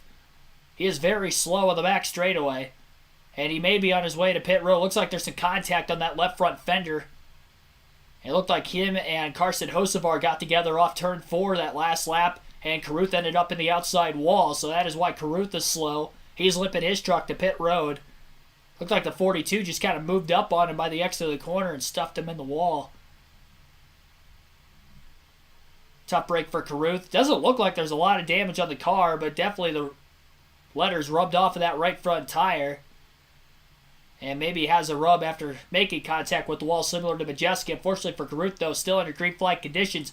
And because the pit crew is not all there, it's going to be a very lengthy stop for this 24 team.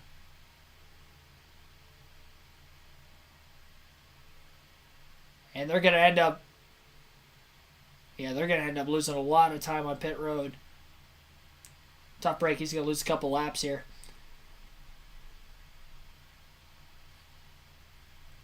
This will be the third finish outside the top 25 for him in the last 4 races. Assuming he can't get back up there, considering he'll lose a couple laps on pit road right now.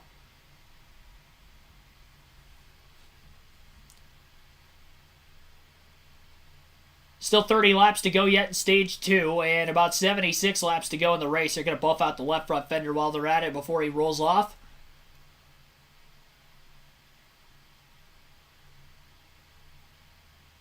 And the 24 truck is off and running.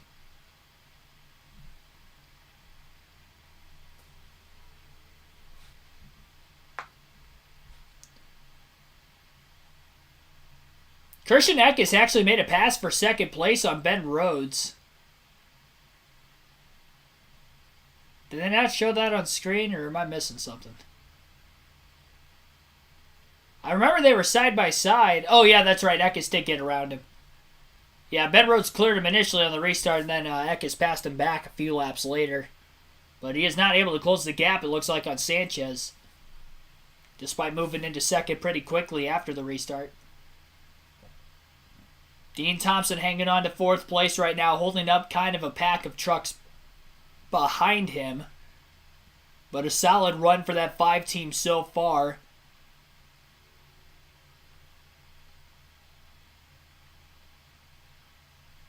Grant Enfinger and Stuart Friesen also battling for 8th place. Enfinger got to the inside but couldn't make the pass made through turns 3 and 4. We're seeing a lot of drivers be able to at least get alongside other drivers in the middle of the corner. They're just not really able to complete the passes, but in stage 1, they weren't even able to get side by side, so you can definitely tell that there's a slightly second groove building up. About a full lane off the bottom, but that's about it. You don't want to go any higher than that. And because Enfinger couldn't make the pass on the 52, as a result, the 15 was able to pass him off of turn 2 that last lap. Enfinger back to 10th place now, and Chase Purdy to the inside of the 23, going down into 1 and 2. And Enfinger, after that lost cause of trying to pass Friesen for 8th at the time, he's now going to fall back to 11th. Purdy is going to be clear off turn 2 as he shuts the door. Good run for Chase Purdy. He's been in and out of the top 10 most of the day and back in it as we run right now.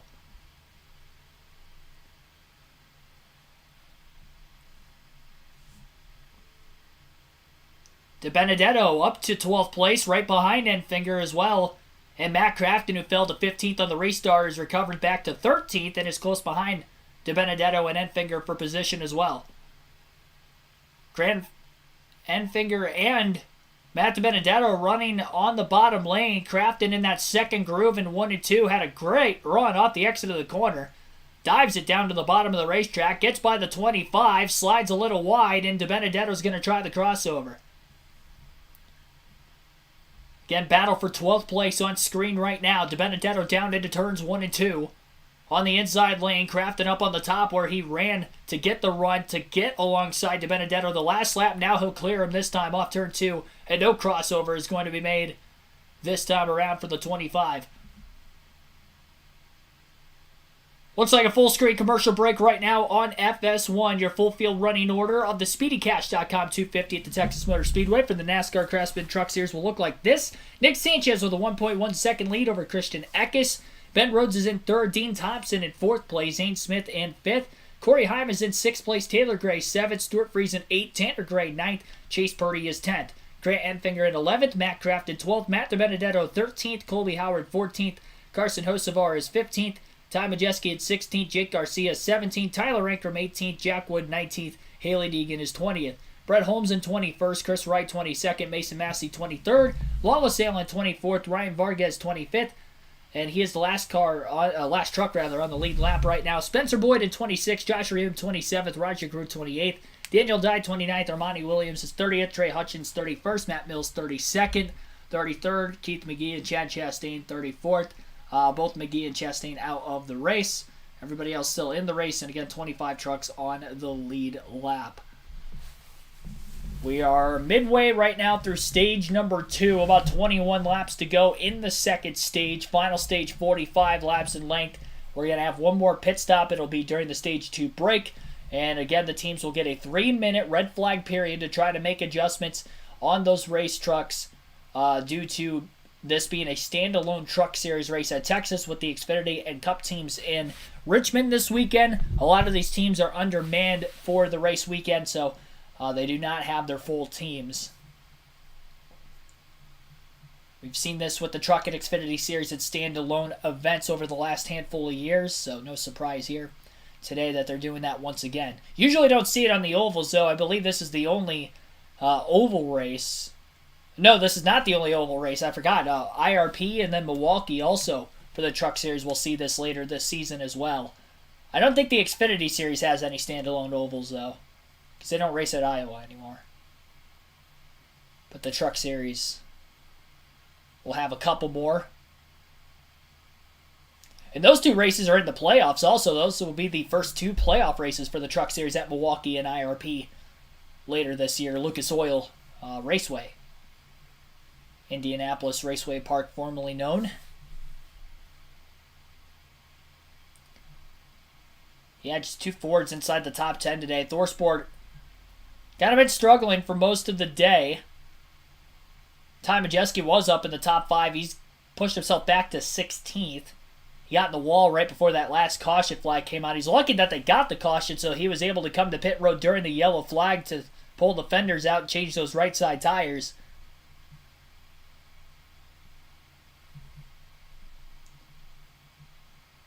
Over 100 laps led already from Nick Sanchez as we're just over 100 laps in the books. He's only not led 3 laps in today's race. 2 of them were led by Eckes, 1 by Rhodes, and they were the first lap after the restart because the bottom lane has been the preferred lane if you're on the front row only for the restart because you want to be able to clear the race truck to the outside. There's just no grip on the outside on the entrance to turn 2.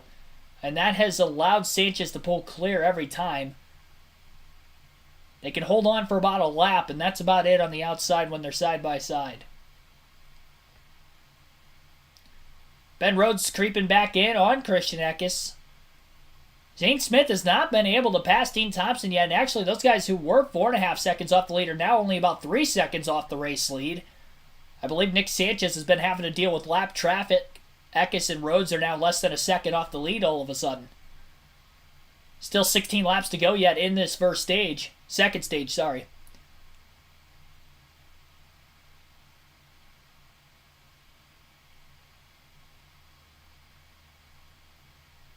Dean Thompson running the outside lane through 1 and 2. He's going to pull Zane Smith just a little bit. That outside lane starts to come in more and more and more. You wonder by the final stage when we get into the restarts if maybe the outside front row truck can get by Nick Sanchez because it definitely is widening out. Now that is making it a lot harder to be able to make passes than before because if you can't beat the truck down to the bottom and clear them by the exit of the corner, The truck on the outside is going to get a much better run than what they were able to get when it was a relatively green racetrack in the early going. There was practice and qualifying for both IndyCar and the Truck Series earlier today, so there was a little bit of rubber on the racetrack, but not as much as we're seeing with over 100 laps by 30-plus race trucks on track right now.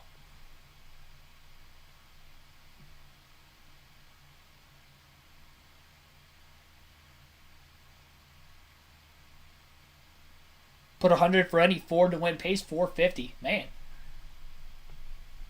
It's going to be tough to beat Nick Sanchez today, but we'll see.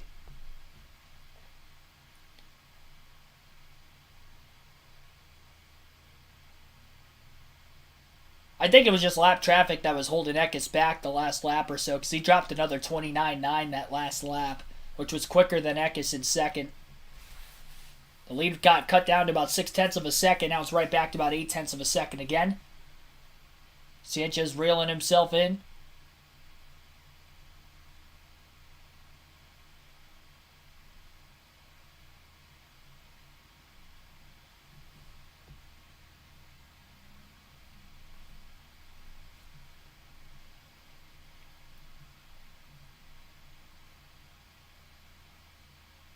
.23 trucks now in the lead lap. Vargas still the first lap down. Tyler Ankrum has also fallen a lap down.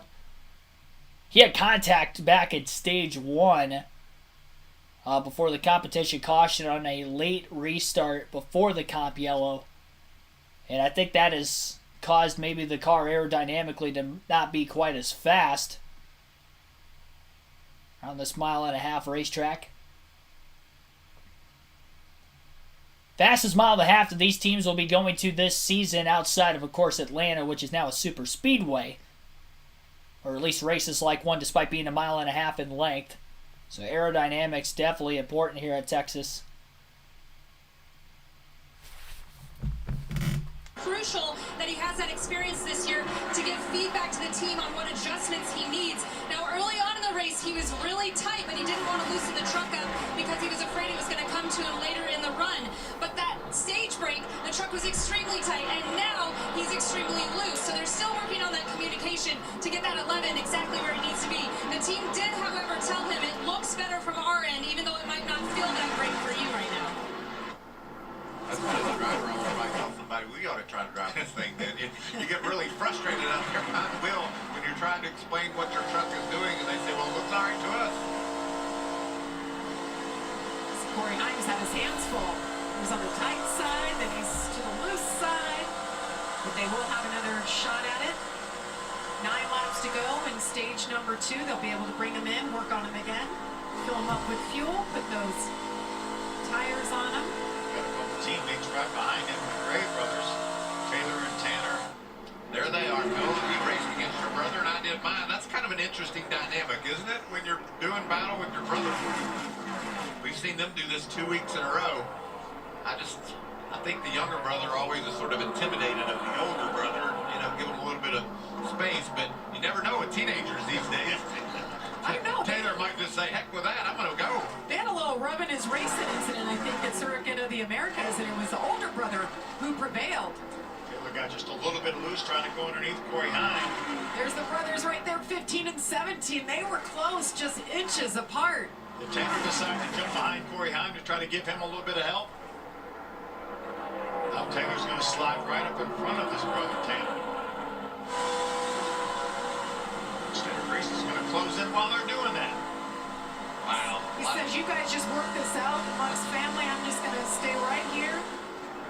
When you guys make a mistake, I'll make my move. Tanner around the outside of Taylor down the back straightaway as Chase Purdy closes in. There's a lot of red trucks out here. That's what I'm thinking. A lot of action, too. Oh, Stewart. That thing got away from him. Lost the nose and almost got into the outside wall. Yeah, we've seen that happen a number of times off of turn number 4. He needs a stage break to make another adjustment. Blake Rainbridge and the guys. Here comes that 52 truck a little bit. Let's listen to Friesen radio. That's just the throttle having to pedal that truck up off the corner. We've seen that either 3 or 4 times he's had to back off turn. And remember, that's the bank corner. That's 24 degrees as opposed to 20 degrees over the other end down in 1 and 2. Wallace Allen, talking with that spin, he just pointed those lead lap trucks down to the bottom. Oh, and he's not able to stay down was Gray. Slid up. He's going to lose that spot. He's going to lose that spot to Chase Purdy. You talked about these fast lap times, that Ford truck is turning. Chase Purdy is on the move.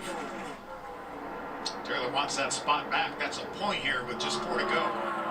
Watch this. His truck just goes away with him as he's trying to squeeze around the bottom of the lap truck of Allen. Yeah, Lawless got a little bit close to him, but he certainly gave him plenty enough room on the bottom. Just lost a little bit of downforce when Lawless pulled up beside him. Now Stewart with a nice run off turn 2, but nowhere to go with it.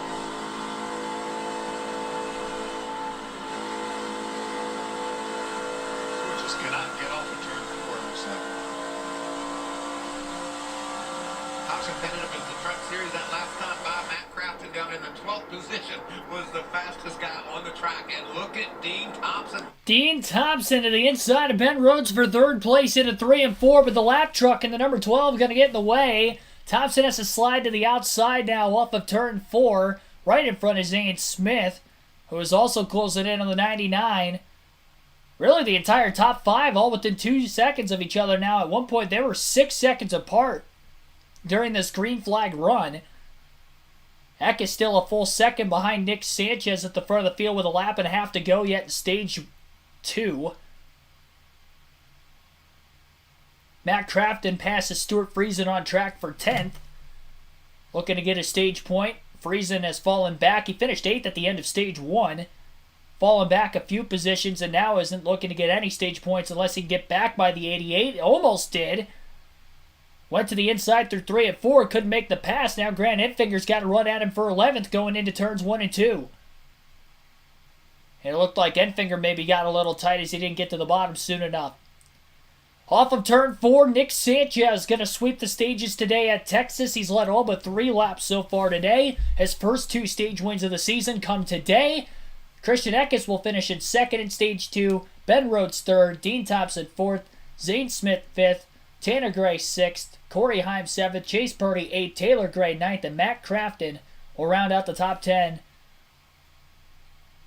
in the second stage. This is our 6th caution of the day. 45 laps in the final stage still to come. And again, red flag pit stops will be made during the stage break. Each team will get 3 minutes to make adjustments to the race trucks. Get 4 fresh tires back on them.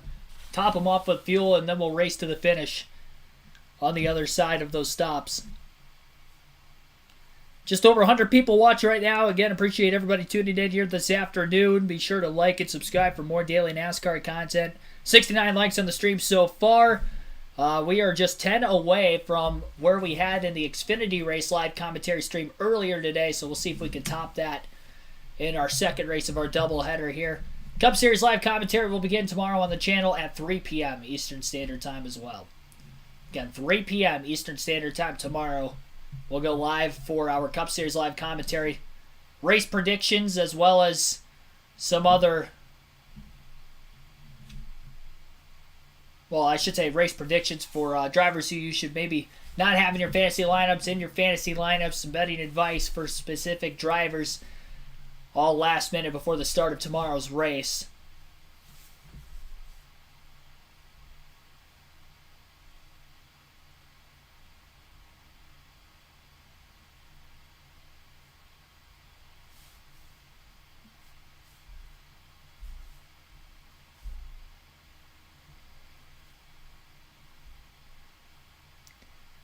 It's been a decent race so far.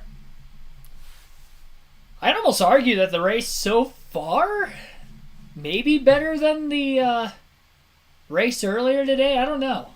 Maybe I'm just more awake. I don't want to say Texas has been the better race of the two today, but there wasn't really a lot going on in the Xfinity race earlier either.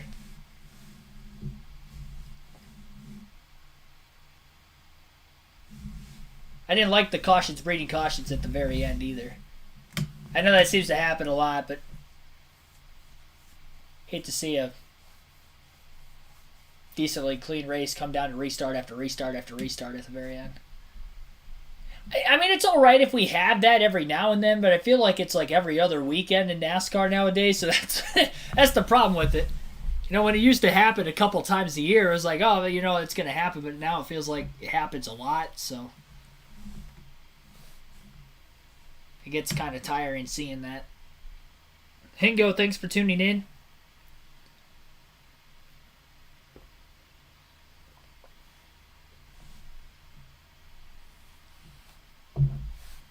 And the teams are on pit road.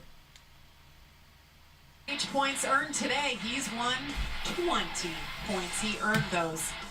Christian Eckes with 17. Ben Rhodes. See Stuart Friesen down there with 2 points earned in the first 2 stages today. Well, they're all on pit road, all going to work, getting those adjustments for a final time. Let's go down to Heather on the 52.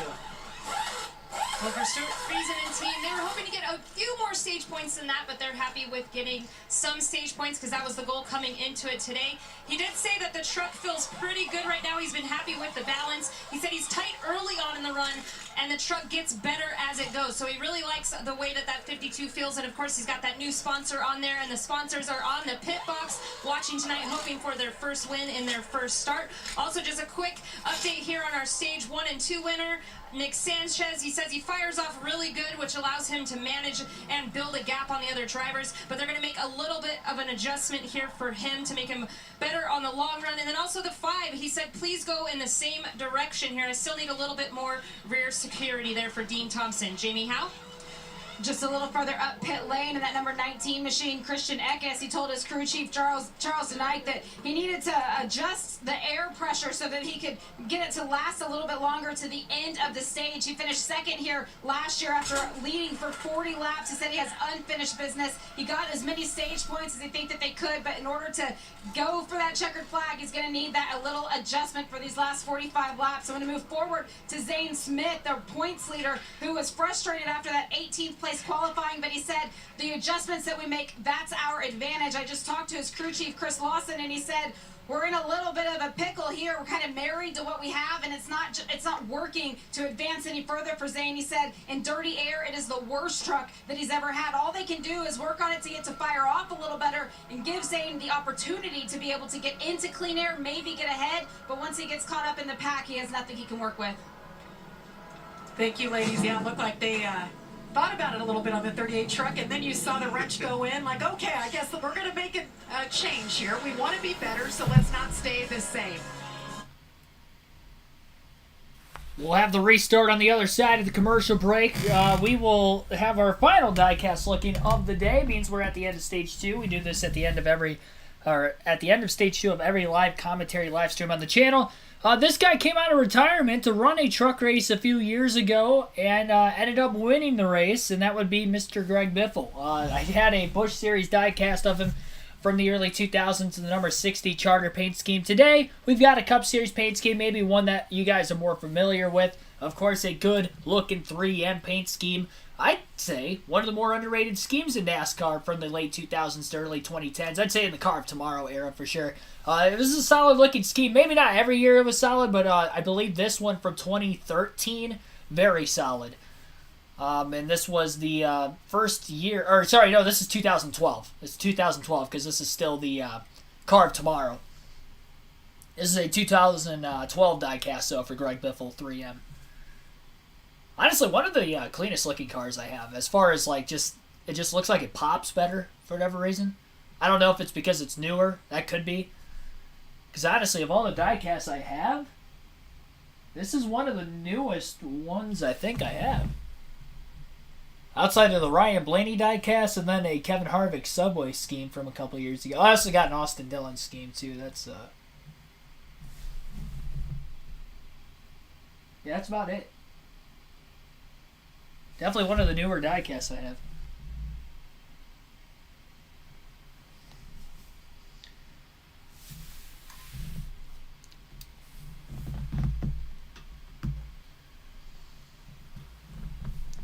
Again, no live pit stops today, so that's why there are red flags at the end of the stages.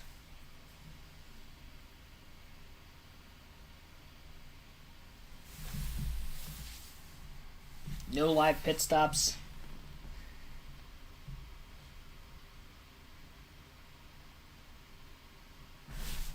AJ Summers, thanks for tuning into the stream also.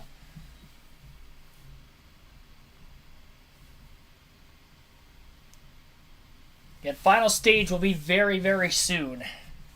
Come back from the commercial break. Lawless Allen got the free pass at 23rd during this stage break, so he'll be back on the lead lap. Apologize, Mason Massey got the free pass at 22nd. Allen will be the first truck a lap down to start stage 3. 45 laps remain in this race to decide the race winner at the Texas Motor Speedway.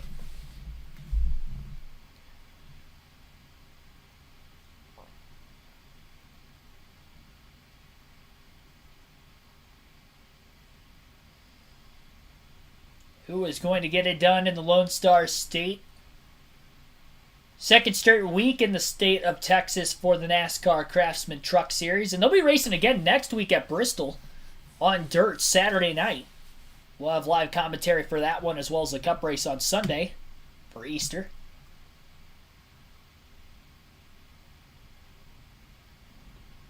I know I have family plans for Easter on the Saturday before next week, but I should be back before the start of the truck race. I don't think the truck race starts until about 8 o'clock, so we will definitely have our live commentary schedule. I wanted to do heat race commentary because it's Easter weekend. I'm not going to be available the full weekend, so fortunately I won't be able to do commentary for the heat races on Saturday for the truck and the Cup Series as well, because I think those start at like 4 or 5 o'clock, so I'll watch those from afar if I can. Sanchez elects the inside lane for the restart once again. Zane Smith will be on the inside of row 2 again, just as he was the last time.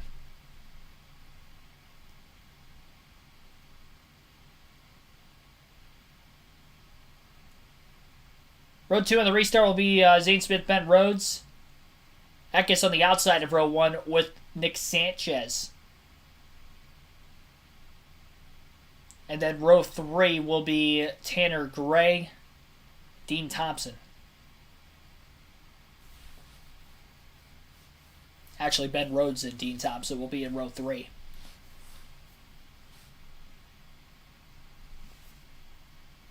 Peter Horn, thanks for tuning in. Yeah, welcome from the UK. A lot of listeners from the UK. I've noticed with these live commentary streams on the channel, especially today. Had a couple in the Xfinity race earlier, too. Yeah, 45 laps left in this one when they go green. Now, the caution laps don't count during these red flag periods, but they do count as usual with any other race. That is a points race when we have cautions for incident. Pace truck onto pit road. Green flag back in the air. Big push on the bottom lane. Zane Smith going to give to Nick Sanchez. One truck clips the grass going into that second kink on the front stretch. That was the 11 of Corey Heim. Unfortunately, the 5 of Dean Thompson ended up 3 wide on the outside. Had to let a couple trucks get underneath him, and they're still 3 wide just in front of him off the exit of turn 2. Carson Hosevar with the dive bomb going into 3 underneath of Heim and Friesen. Heim has to lift up out of the throttle now as he drops back into the bottom lane. Friesen may have bounced off the wall off the exit of turn 4. Went down to block Chase Purdy in the 4 truck. Poor Dean Thompson's lost a ton of positions off this restart. Got shifted to the outside. Initially 3 wide through 1 and 2. Had to lift to let a bunch of trucks go so he could make the corner. And lost even more ground through 3 and 4 on the other end of the racetrack. Zane Smith was able to clear and get to second place. That's as far as he has been in the running order today. Ben Rhodes and Christian Eckes side by side off another restart today. And Carson Hosevar into the top 5 for the first time since very early in the race where he qualified in 5th. Rhodes is going to be clearing the bottom through 1 and 2 now. 2 truck lengths out ahead of Eckes off the exit of the corner. Nick Sanchez trying to break the draft on the back straightaway. Dean Thompson up against the wall off turn 2. He's going to lose about 3 or 4 more spots as they go into 3 and 4. What a tough break. Thompson was running top 5 all race. Got into the wall. Showing a replay of what potentially happened there. He drove it off very deep into the corner. He just missed the corner, really. Tough break for Thompson. Got really loose as a result. I think he kept it off the wall. I don't think he got in the wall, but he fell way back.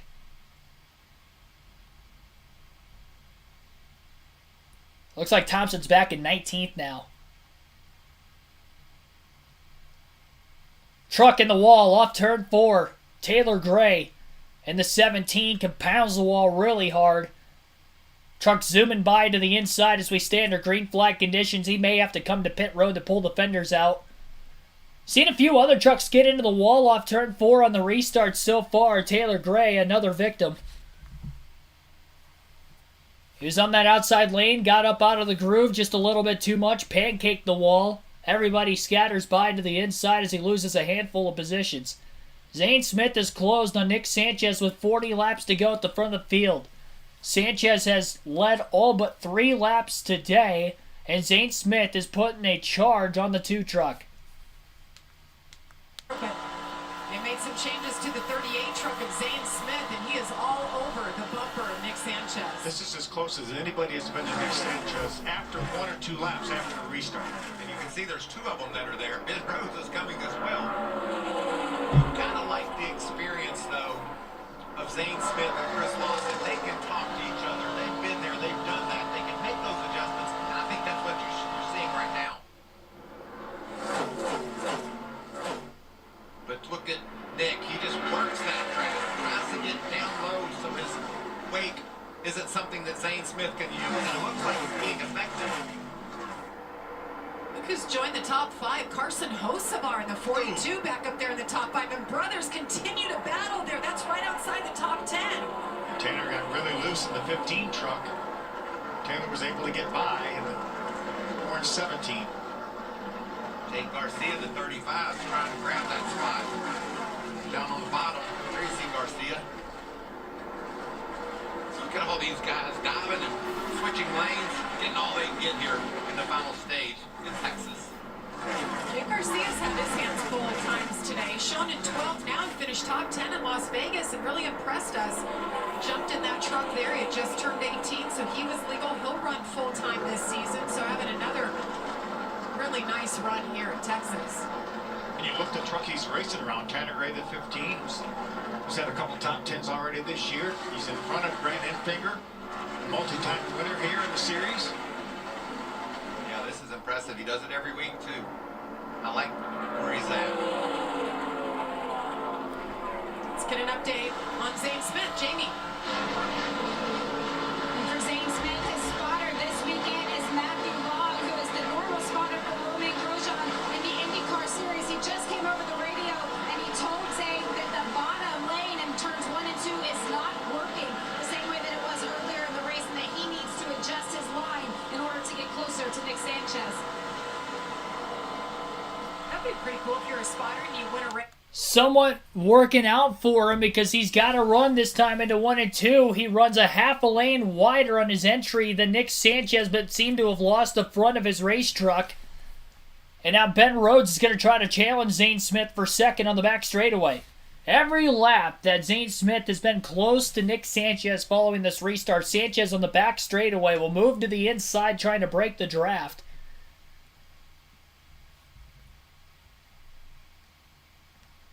That makes for an awkward angle, though, getting into turn 3, and I think that's where Zane Smith's able to capitalize and continue to try to close the gap.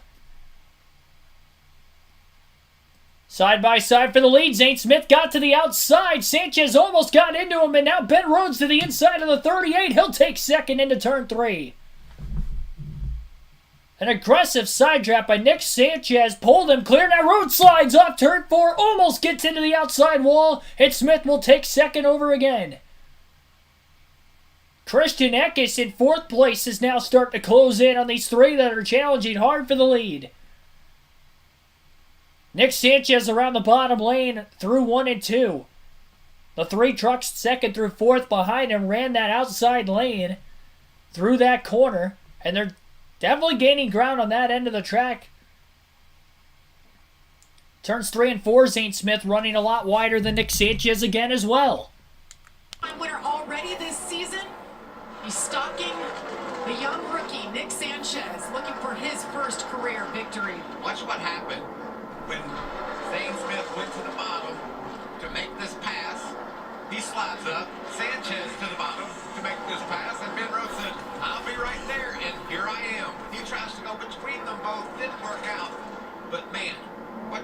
racing. Yeah, Zane got a little bit loose as he got by Sanchez. Now he's right back on his tailgate again. Phil, do you feel like that if Zane could get in front, he might be able to drive away from Nick? Not really. It's the closest we've seen Zane Smith to the front of the field all day long. He challenges Nick Sanchez. Almost gets to the inside off the exit of turn 2. Sanchez didn't pull all the way to the bottom to try to break the draft that time, but he did have a nice run regardless of the fact. Heads to the bottom lane again through 3 and 4. Caution is out. Jack Wood, slow on the track, our 7th yellow of the race. Man, we had a great battle for the lead going. Not sure exactly why the caution is out, other than the fact Jack Wood is slow. And, oh, yeah, so he definitely spun through the grass. There's some grass on the front stretch. So I'm thinking Jack Wood had a bit of a spill there, and that is the reason that we have the caution.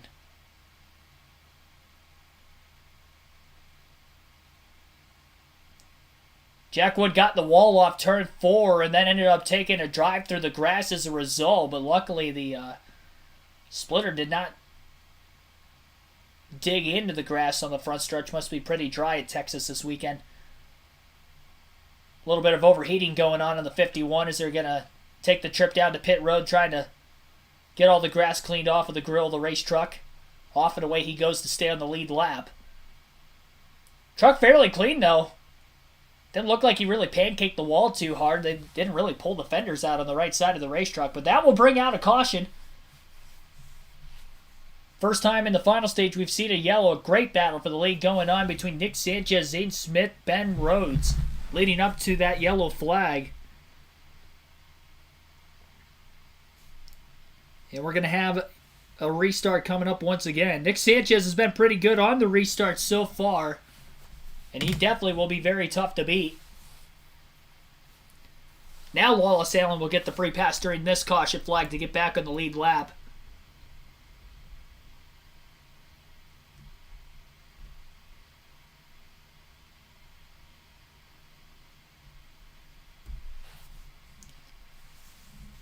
So 21 trucks on the lead lap. 29 laps left.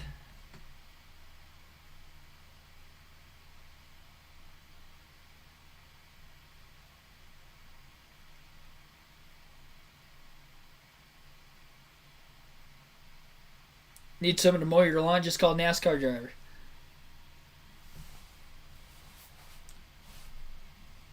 Yeah, they're definitely known for. They might have the blade set a little too low though sometimes, but they'll might take some dirt with them.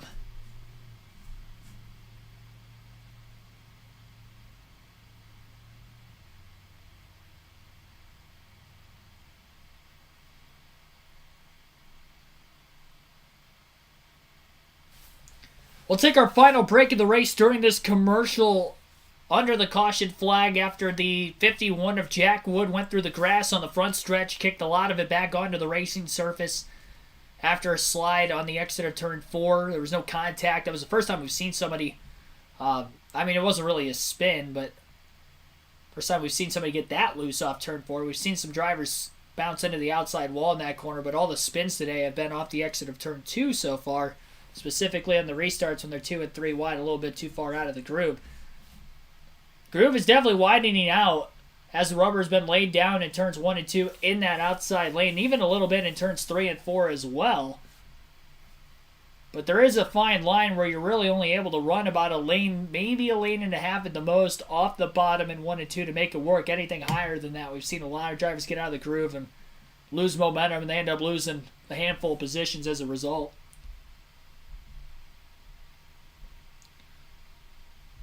Forgot to end the poll at the end of Stage 2. Also, 108 votes asking you guys who will win today's truck race. 34% say Zane Smith. 34% say other. So a tie in the poll. 21% for Nick Sanchez and 10% for Christian Eckes. Break, but I heard when this caution came out, he told him, don't use up all the stuff that we got. With 27 laps to go, Zane's still on the offense. What kind of equipment is he going to have left for the closing laps?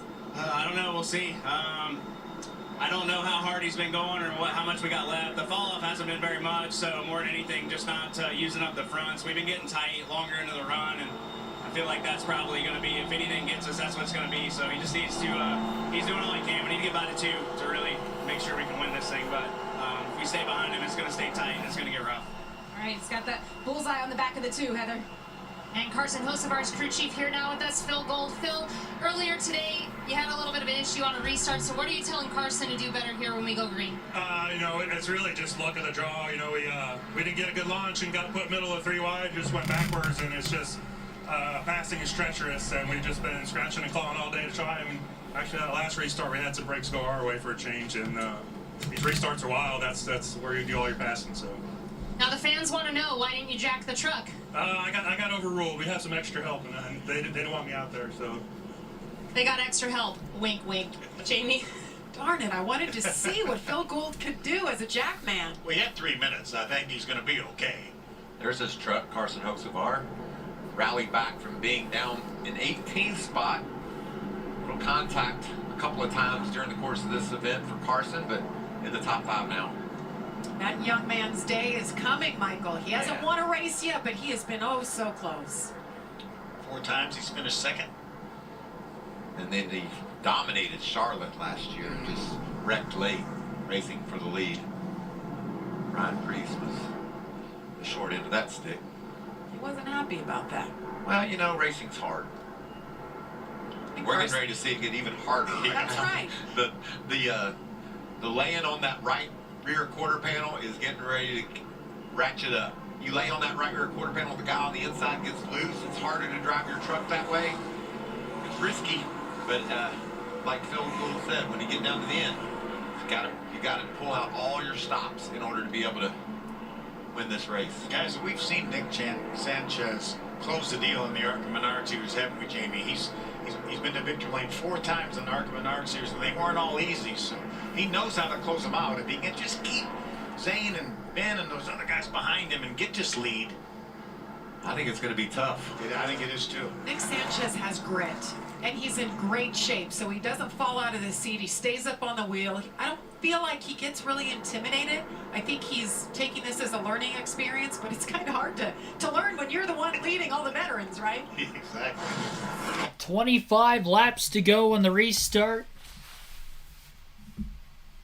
Seen a couple of longer green flag runs in the race today. We didn't have any cautions for incident in stage 2, and then obviously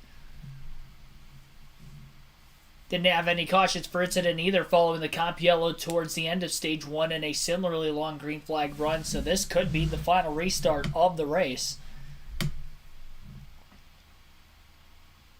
And we were seeing these top 4 really get after it leading up to this caution.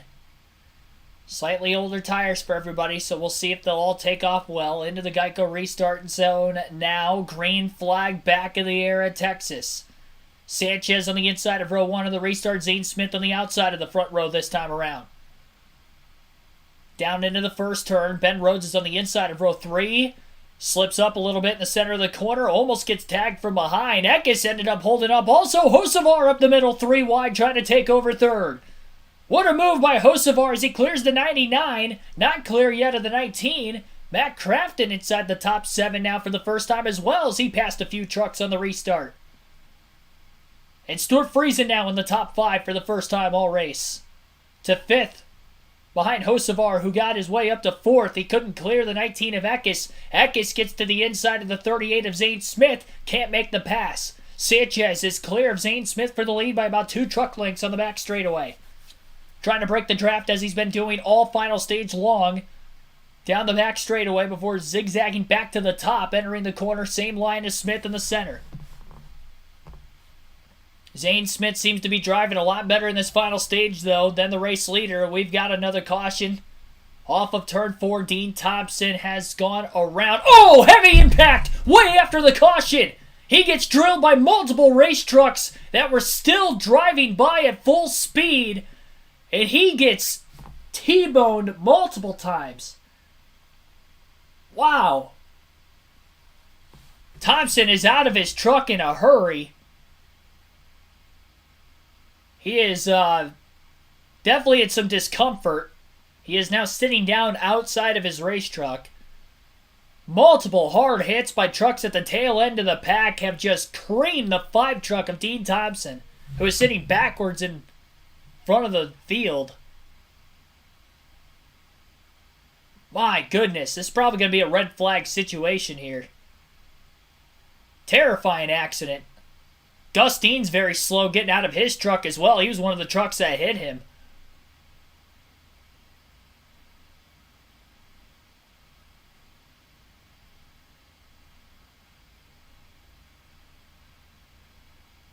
Checking on the 44 as well. Terrifying crash. Thompson was having such a great day. He was in the top 5 all day. Slipped up on the second to last restart, which put him back in traffic for this. Not sure exactly how the spin happened. They have not red flagged the field, but they are going down the front stretch through the pit lane.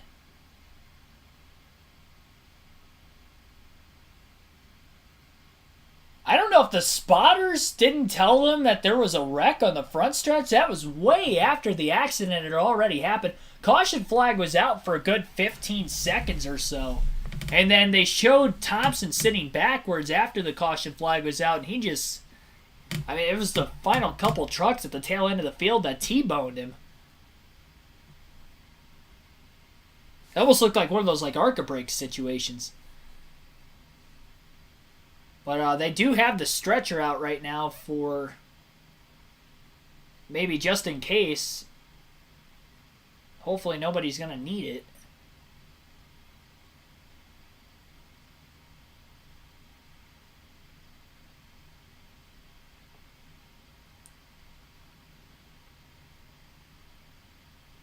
And they are under a red flag situation now. The trucks are parked on the backstretch with 22 laps to go.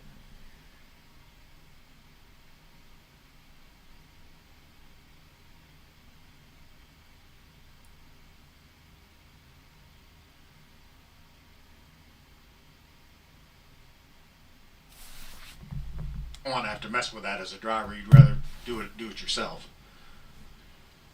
I just hate it for Dean Thompson. We talked so much about him having just a career race. Spent 70 laps in the top 5 in this race.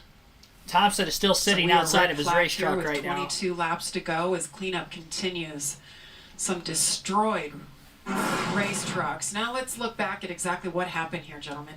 Oh, Dean Thompson loose into the outside wall. You see there's 10 or 12 trucks heading that way. And the caution comes out immediately. But look he's hitting behind a cloud of smoke. Yeah. You can't see where you're going on the racetrack. And now there's a lot of smoke. Oh, just like Matt Mills is the first one that gets there. Looks like Trey Hutchins turned right to try to avoid the 5. See if we can get another view of it. There he is in the outside wall. It bounced off the wall into Ankrum pretty hard as well. You got to make a decision. Is he going to go low or is he going to go high? And everybody ahead of Mills went low, and he elected to do that as well, but the hole closed up. And when Matt hit him, it pushed him to the outside. That's why Trey Hutchins, the 14, wasn't able to get by. Look at this mess. You see 2 trucks go right through the grass, kick up all the grass right there.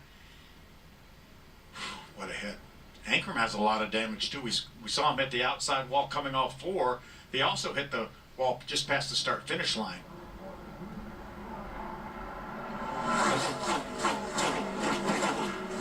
Here's Ankrum hitting the wall again. Wow, you can hear it. And Matt had slowed down a lot too before he made contact. It's going to show you how violent this is. You can see the truck sneaking by on the bottom. I think Matt Mills probably changed his mind. He didn't think he could fit through the bottom and tried to go high, but with all the dirt on the track fill, his truck just simply wouldn't turn. And he made heavy contact, as did Trey Hutchins, Armani Williams as well. At speed coming out of turn 4. Caution had just waved. But at that point, you can't see the caution. You can't see anything at that point. Dean got out of the truck. They are stretching Dean Thompson into the ambulance on the front stretch right now. Hopefully he is okay. He climbed out under his own power, but then immediately sat down outside of his truck. So well wishes are with Dean Thompson after a scary crash on the front stretch at the Texas Motor Speedway. Following a crash with 22 laps to go in today's SpeedyCash.com 250 for the NASCAR Craftsman Truck Series. Caution flag had come out for Thompson spinning off of turn 4, and then at the tail end of the field there were a few trucks that had hit him while he was sitting sideways in the middle of the racetrack. Parked sideways in the middle of the racetrack. The entire roll cage of the race truck is caved in on the right side, kind of just past where the passenger door would be, more towards the right rear. But he was sitting there basically parked at the time of impact. And as he got hit from the first truck, he then whiplashed into the outside lane where the next truck ended up catching him. I think it was Trey Hutchins in the 14 who ended up hitting him in the right front after he had gotten smashed in the right side door. So a couple of very violent hits there for Dean Thompson. Hopefully he is okay. And again, we are under a red flag situation as the front stretch is parked with 4 wrecked race trucks from that accident.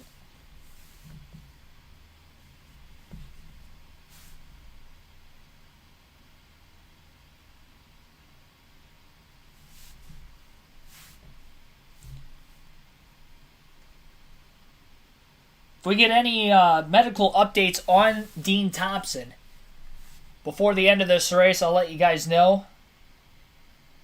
We're down to 22 laps left, so I don't think that we're going to hear anything before the end of this one.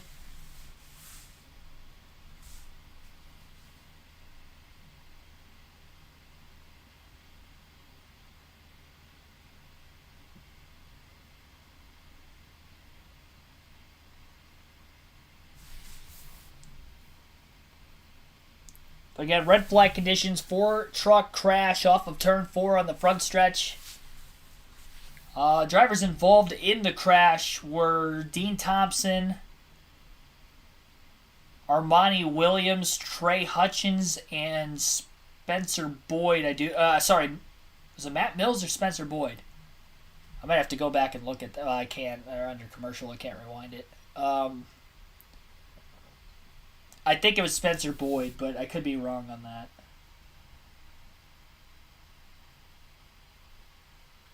Apologize if it's not Boyd, it's Matt Mills in the 20. Outside of Thompson, I think all those other trucks that were involved in the wreck were already multiple laps down. The tail end of like I mentioned, it was the tail end of the field. It was literally the last 3 trucks to get to the accident that were involved. Was it the 20?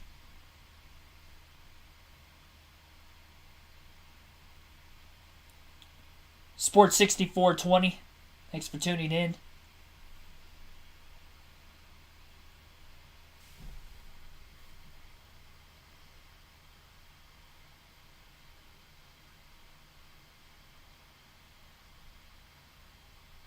It was amazing how quick he had actually gotten out of his race truck before collapsing outside. It was almost like they weren't even done wrecking yet. They were done wrecking, but he got out of the truck as quick as if it almost didn't even seem like they were done wrecking yet when Dean Thompson was getting out of his race truck, and then again sat outside of his truck and got stretchered into the ambulance on the front stretch. A lot of cleanup to be made right now with those 4 just absolutely destroyed race trucks.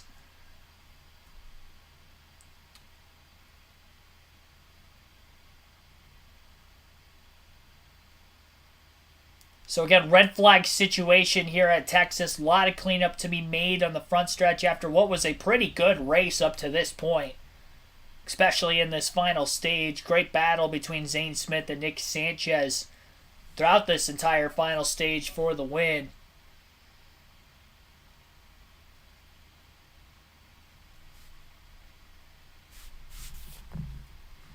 What got us to this point? Happened early. Nick Sanchez, that 2 truck was strong from the get-go. Very first lap, Chad Chastain gets into the outside wall. You could see the team trying to repair that truck, but he would later have it happen again and went straight to the garage. Look at this action, though. Tyler Ankrum trying to cut off Kobe Howard. Contact there into turn 3, and look at the smoke off the Ankrum truck. He was able to make it to the end of the stage.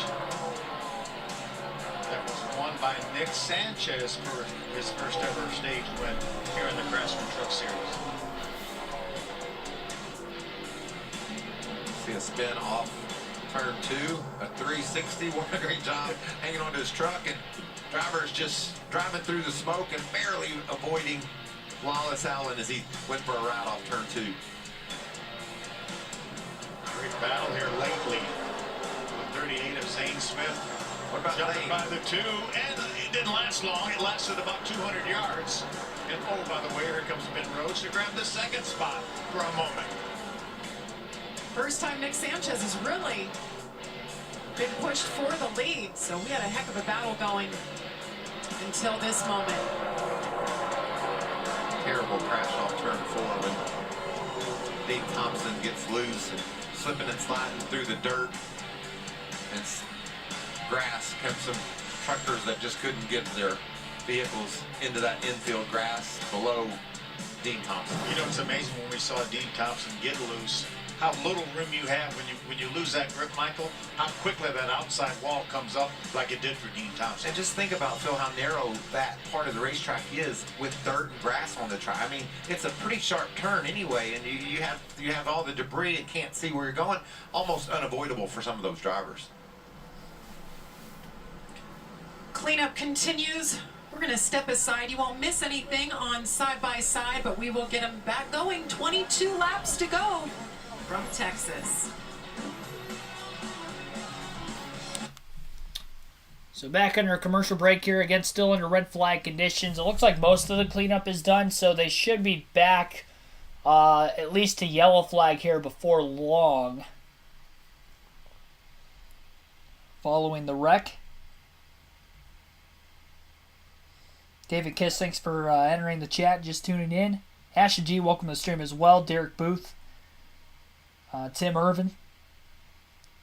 Racing King, welcome. Just about 150 people watching as of right now. Be sure to like if you haven't done so on the stream, and also subscribe for more daily NASCAR content. More likes already on today's truck race stream than what we had in the Xfinity Series race earlier this afternoon. Let's see if we can get to 100, though. We're at 85 right now, just 15 away from our goal. So be sure to hit that like button. Helps these streams out a ton.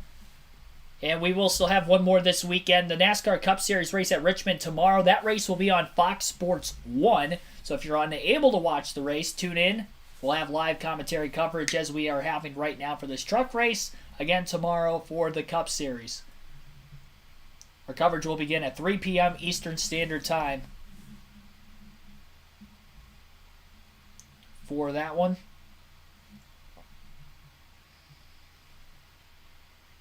Union Pacific, thanks for tuning in. Yeah, I saw somebody asking about Matty D. I don't know what happened to him. The Fox booth never really mentioned anything about him, but he was running like 12th to 13th. Caution flag came out, and he must have pulled off the track during the caution for whatever reason. He's 23 laps down to 32nd. He is no longer in this race, so he'll end up finishing 32nd. That's a tough break. He was off to a fairly good start this season, right around the cutoff line in the playoffs, and this is going to hurt him. Remember, it's only 16 races in the regular season for the Truck Series, and their playoffs start in July, so we're really not that far away from the start of the Truck Series playoffs, so that is definitely going to hurt that 25 team for sure.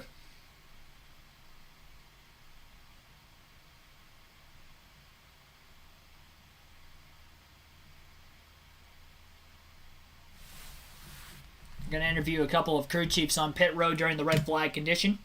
Nick Sanchez run just a flawless race all day, which leaves everybody behind him scrapping for position. Charles and Eicher, the crew chief for Christian Eckes. You've been back there, the second, the third, top five all day long. Knowing what you know about the truck that he has to take to the end of this race, how much more fight's in it? We have fight for a short run. We have a little bit more speed that we probably need to get with the 2. He's been flawless all night long, but I think we can give him a good fight here for 15 laps, and the 38 and the 99 are really good as well. So all the gains are so marginal in these restarts, and every position counts. It's been great racing so far. It sounds like it's going to continue. Heather? And here now with Stuart Friesen's crew chief, Blake Bainbridge. He's just let him know that there's a lot of speedy dry there on the front stretch. So what do you guys have here coming to this restart, and what else did you let your driver know during these runs? Well, we've been fighting a tight, loose end truck most of the day. We've been working really hard. He's really happy with it this last run.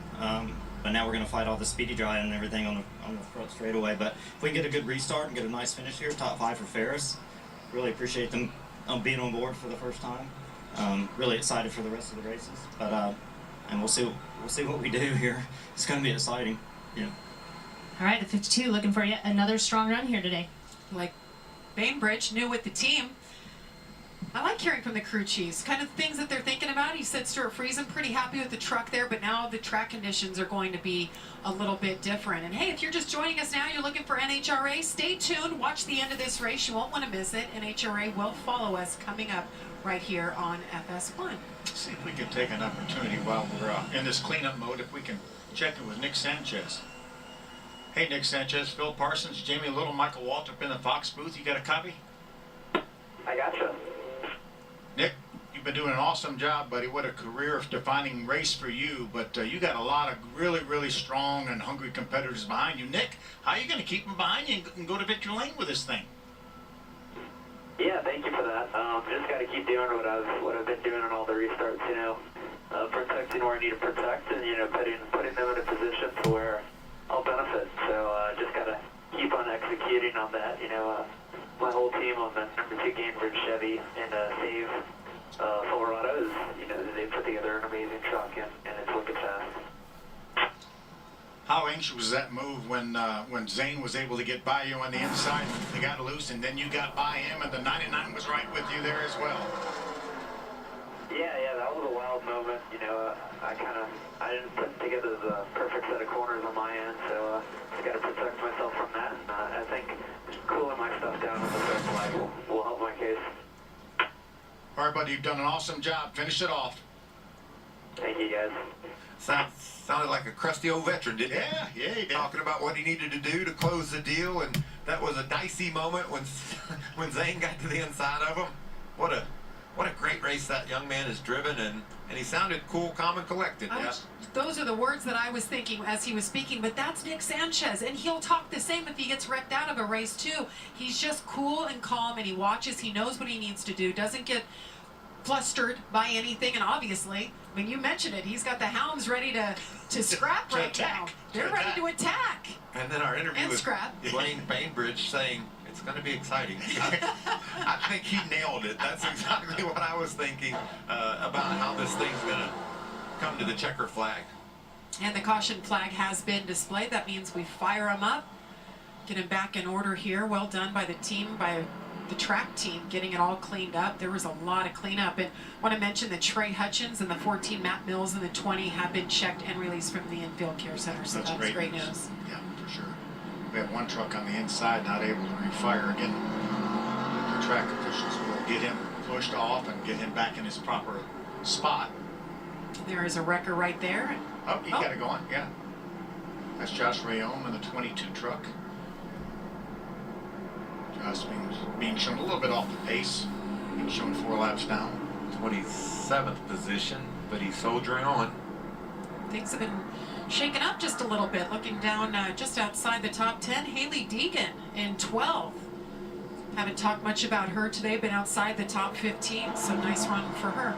We'll see if we can talk to Zane. Michael, you do the honors. Zane Smith, Michael Waltrip at the Fox team. Do you copy? Here. Have a good look at all the speedy drive. Just having a little bit of conversation with the team there. See if we can get him. Zane Smith, Michael Waltrip and the Fox team. Do you copy? Yeah, I gotcha. What a beautiful move you made to get the lead for about a half a corner. How do you think you're going to stack up against Sanchez as he races toward the checker? Yeah, he definitely has a really good truck and doing a pretty good job of blocking.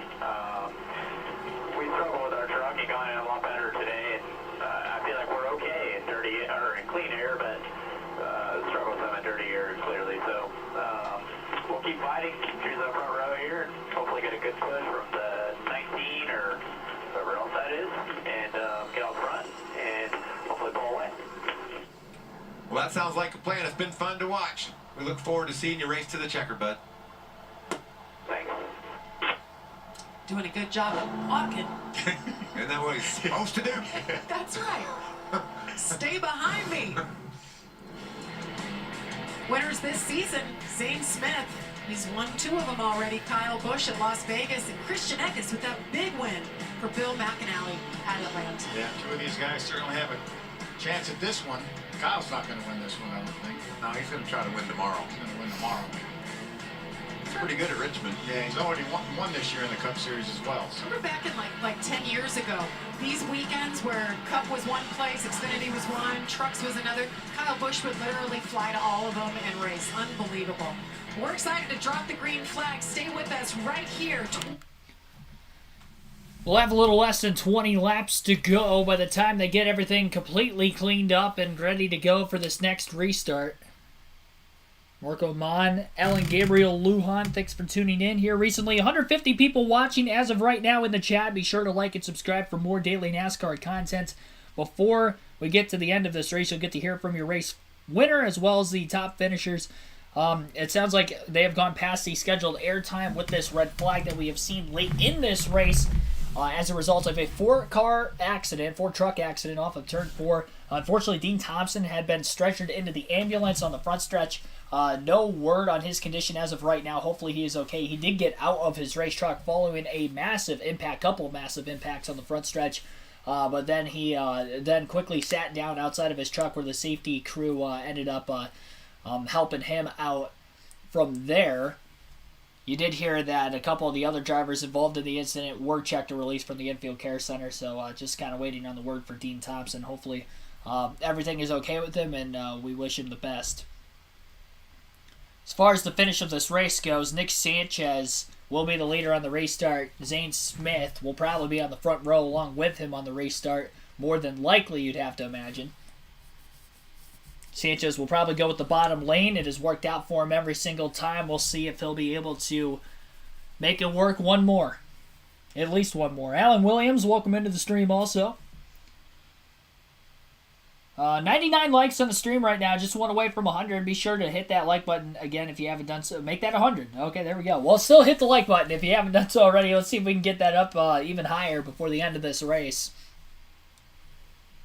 Live commentary for tomorrow's NASCAR Cup race will begin at 3 p.m. Eastern Standard Time as well.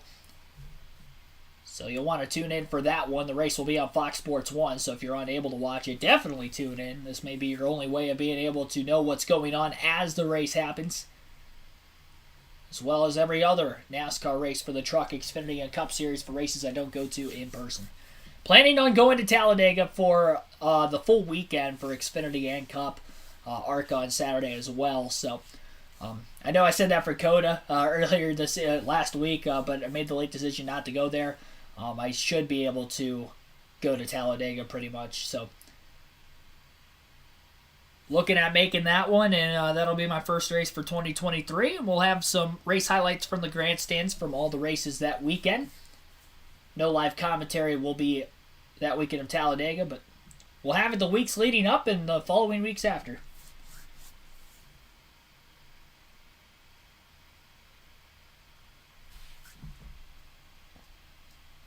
And hopefully we have a safe finish to this one. Hopefully IndyCar has a safe race tonight at Texas as well. Should be a wild show. WrestleMania starts at 7:30. I don't want to miss the start of it, so we better get going here. Running out of time.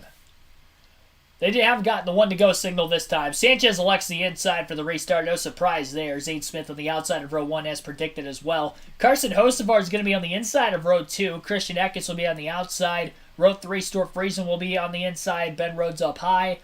Grant Enfinger on the bottom of row 4. Matt Crafton on the high side of row 4 for the restart. First time we've really seen Matt Crafton up towards the front of the field today.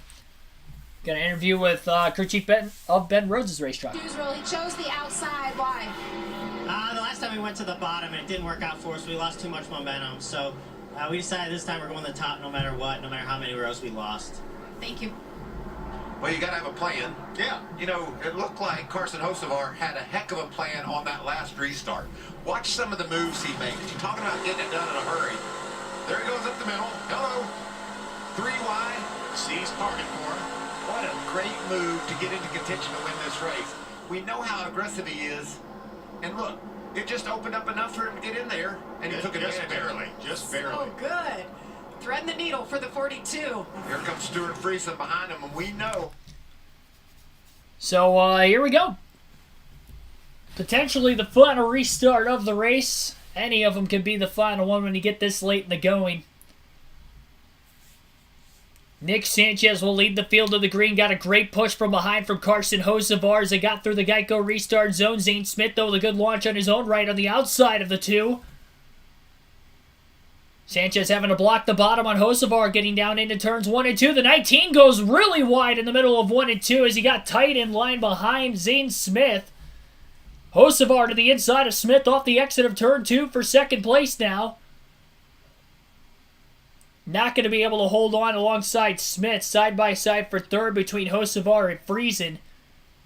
And Eckes fell from 4th on the restart all the way back to about 9th. Getting through the speedy dry on the front stretch right now. Sanchez holds clear into 1 and 2 again. Does Zane Smith have anything for him in the final 16 laps? He was putting a lot of pressure on him the last couple of restarts. Ben Rhodes bounces off the wall off of turn 2 as a couple of his ThorSport teammates get around him into 3. Nearly 3 wide into the corner now. Chase Purdy got pinched off on the inside as Eckes was fighting for that spot, trying to get by the 99 who was slow. 15 laps left at the line. Zane Smith had a massive run off turn 4. Carries the momentum towards the middle groove in turns 1 and 2. Hocevar to the inside of Friesen as they're side by side. Friesen almost into the wall, had to lift off the exit of the corner. Hocevar is clear for third, and Matt Crafton and Grant Enfinger start to close in from behind. First time Grant Enfinger's been in the top 5 today. He is in 5th. Majeski's made a great recovery after hitting the wall earlier in the race. He is in 6th. And Crafton behind him. Eckes fell back to 9th on the restart. Zane Smith trying to find a way around Nick Sanchez on probably the most difficult racetrack to try to make a pass, at least of the ovals in NASCAR. Enfinger now underneath the Friesen for 4th place on the racetrack off of turn 2. Into turns 3 and 4. Enfinger with the advantage down on the bottom. He's going to try to slide clear off the exit of the corner. As he moves up, trying to take the line away, the 52. They almost make contact. Friesen able to get back by. He clears the 23 car in the front stretch. And Majeski going to make a run after Enfinger into turn 1. Zane Smith is on the outside lane trying to get a run off turn 2 as he's had the last handful of times. Sanchez protects the bottom. He just doesn't want the 38 to get underneath him. If Smith can just get alongside Sanchez, will it be game over? As he is not able to get by, Carson Hocevar starting to close the gap in third. 12 laps to go at the line for Nick Sanchez. He has led all but 3 laps in the race today. Smith to the inside. Sanchez with the block down to the bottom. A much wider corner entry that really chopped Smith off in the center. Hocevar still only about 7/10 of a second off the lead back there in third. 11 laps to go when they cross the stripe this time. Sanchez washes up the track. Hard impact further back into the inside wall off of turn 2. Looked like the 17 of Taylor Gray. Daniel Dye has also spun, bringing out another caution with 11 laps left. Ben Rhodes had a flat right front tire after getting into the wall a couple laps after the restart, so he came onto pit road. That caution bails him out. He'll stay on the lead lap. A lot of damage to both the front and the back of Taylor Gray's truck. He might have gotten into the outside wall as well, because the right front of his truck is pancaked. Very flat. Daniel Dye parked against the inside wall in turn 3.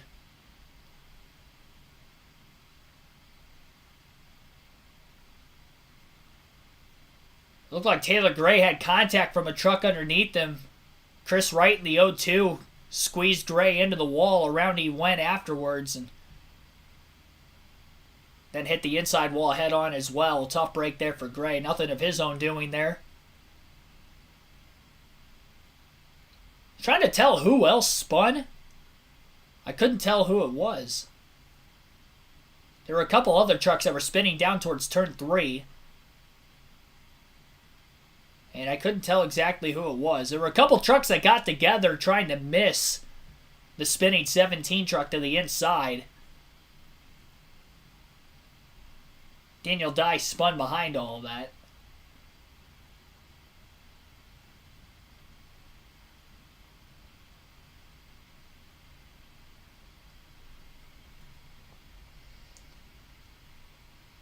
JK Boyd Gaming, thanks for tuning in.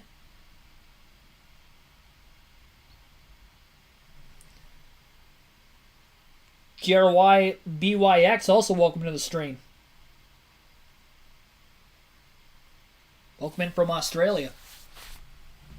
Talking with a NASCAR official right now, trying to determine when they're going to be able to come back in. They did replace that tire on the pit stop. Then they left pit lane as soon as that caution came out, so they didn't lose any more time. But there is still some damage on the right rear of Ben Rhodes' truck that they're going to have to address. Yeah, Ben's already being shown 2 laps down right now. And obviously, by virtue of the fact that Taylor Gray, prior to that incident, was still on the lead lap, as NASCAR allowed him to change those 2 tires that he'd gotten to the outside wall with, even though they weren't flat on the rim. Yeah, it's important to know that the rules are different this week because of being a standalone event down in Texas. All the pit crews are up in Richmond, Virginia, preparing for tomorrow's race. So you can change a tire if it's flat on the ground. And if you have a damaged wheel, it looked like they let them replace that as well, but that's it. Tough break for Ben Rhodes. We talked about this season. He's had his worst finish, 11th. He's had 3 straight top 10 finishes in a row and looked like he was going to finish that way today. Well, coming up next, NHRA qualifying from Pomona. Now, earlier you saw John Force's big crash. We'll update that as well as Tony Stewart's progress as he's driving a top alcohol dragster this weekend. That's coming up next following the race here in Texas. There's the damage to the 99 truck. Yeah, once he recycled by the start-finish line, he's actually only 1 lap down. Wouldn't be unlikely to get another caution either, would it? Not at all. Not at all. And I could put him back on the lead lap and try to gain some spots back. But said he wanted to run every lap. He's 1 short. Well, actually, he's 9 short right now. But one off the lead lap. He needs to make up 1. See, the boys got the tires clearanced. Yeah, I think he'll be fine to be competitive in that 99. There you see Nick Sanchez weaving, keeping the tires cleaned off. And in the bottom right, there's the Cup guys getting ready for a big short track showdown in Richmond, Virginia. And why they do that, why they weave it around, is because when those tires are hot and you slow down, it picks up every piece of rubber that's on the racetrack. If you were out there running at speed, it wouldn't do that. Daniel Dye's had a bit of a rough go today. Watch this. Oh no, that's all we need now. His mirror falls off. It's been the heck of the airs to choose. We got. Stewart went to the inside behind Carson Hocevar. And that'll allow. It's going to be Majeski maybe, or Stewart Friesen. Majeski up. A row or Majeski up to the 2nd row. Grant Finger, row 3. We'll have 7 laps to go in this upcoming restart. Sanchez will be on the inside of row 1 with Zane Smith to the outside once again. Carson Hocevar is going to try the inside of row 2. And Ty Majeski to the outside of row 2. Stuart Friesen, who was in 4th place, decided to be on the inside of row 3 for the restart. Grant Enfinger also to the outside of row 3. Another late race restart here at Texas. 19 trucks on the lead lap, 7 laps to decide the winner on this 1.5-mile racetrack. Few late race cautions tightening this field up. It has already been a tight battle all the way through this final stage between Nick Sanchez and Zane Smith. Smith was able to pass him, and then Sanchez tried the crossover, got back around him. Middle going of the stage. It was the only time those 2 trucks were side by side with each other pretty much this final stage, outside of course, on the restarts. Can Zane Smith find a way to try to clear Sanchez, or will Sanchez continue to dominate in the lap sled category and get his first career truck win? Green flag is back in the air at Texas. Carson Hocevar pushing the 2 truck down on the bottom lane into turns 1 and 2. He's looking for his first career win also. He slides up the racetrack, makes a little bit of contact with Majeski on the outside. 3 wide for 4th place off of turn 2. Heck is going to clear Hocevar. Friesen's up to 3rd. The 38 chases the 2 down to the bottom of the track in turns 3 and 4. They're still side by side. Craftsman and Enfinger get together. They slide up into the wall along with a few other race trucks. Caution's out again. The 15 of Tanner Gray's involved in it. He's got heavy damage. Enfinger and Crafton got together in the middle of 3 and 4. Up the track, they went into the wall. Caution flag is out again, and this will likely force an overtime finish.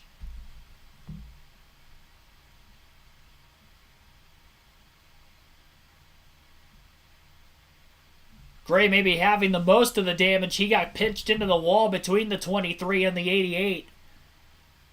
Had nowhere to go as they slid up the track right in front of him. I don't know who had the lead when the caution came out. I think it was Sanchez. But I'm not 100% certain on that.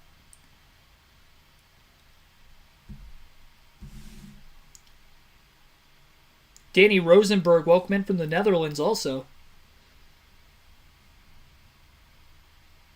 Chances of another yellow? Well, we have one right now. Should have known knowing it's a truck series is pretty high. They were 3 wide, and it actually looked like the 9 had gotten contact from Crafton. He was all the way down on the inside. The 9 of Colby Howard had his left side tires on the white line when Crafton had made contact with him. I don't know if he didn't realize they were 3 wide, but it looked like the 23 and the 88 kind of crowded the 9, which was the initial contact in the middle of the corner, and then they pretty much all lost control and went up the hill into the wall after that. And unfortunately, Taylor Gray was an innocent bystander behind all of it and went up there with them. Kane McCord, thanks for tuning in. Also, Matthias, welcome into the stream. Yeah, that has cycled Haley Deegan up to, looks like 9th place now. Chase Purdy's now back in the top 10 as well. Jake Garcia restarted 10th, remains in 10th. He also missed the accident. Happened in front of him. Carson Hocevar lost 3 spots in the restart, falling back to 6th. And again, Nick Sanchez, I believe, was still the leader when the caution flag came out. We may not go into overtime. It depends how quick the cleanup is here. We have 5 laps to go right now under caution. Still trying to sort the lineup as well, which is maybe going to cause for this caution to be even longer.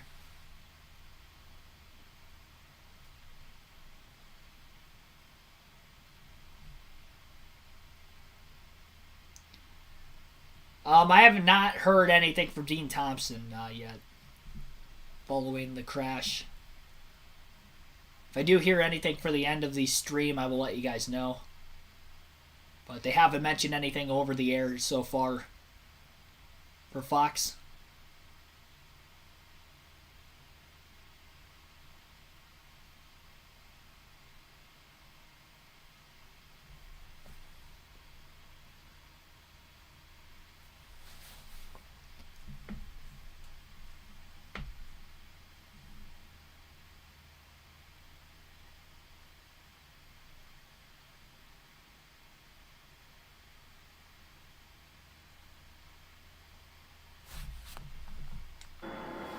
Well, we're going to catch up again with our leaders, crew chief Danny Stockman. Now, Danny, I just heard you saying some things to Nick over the radio. What are you telling him here as we go back green? Well, he's got a really good race car driver following him right now, and Zane is no slouch. So he's one of the best in the truck series, and we're trying to teach this young rookie what to do and how to react to these situations. And he's done a phenomenal job all day. So we need to finish it out on top.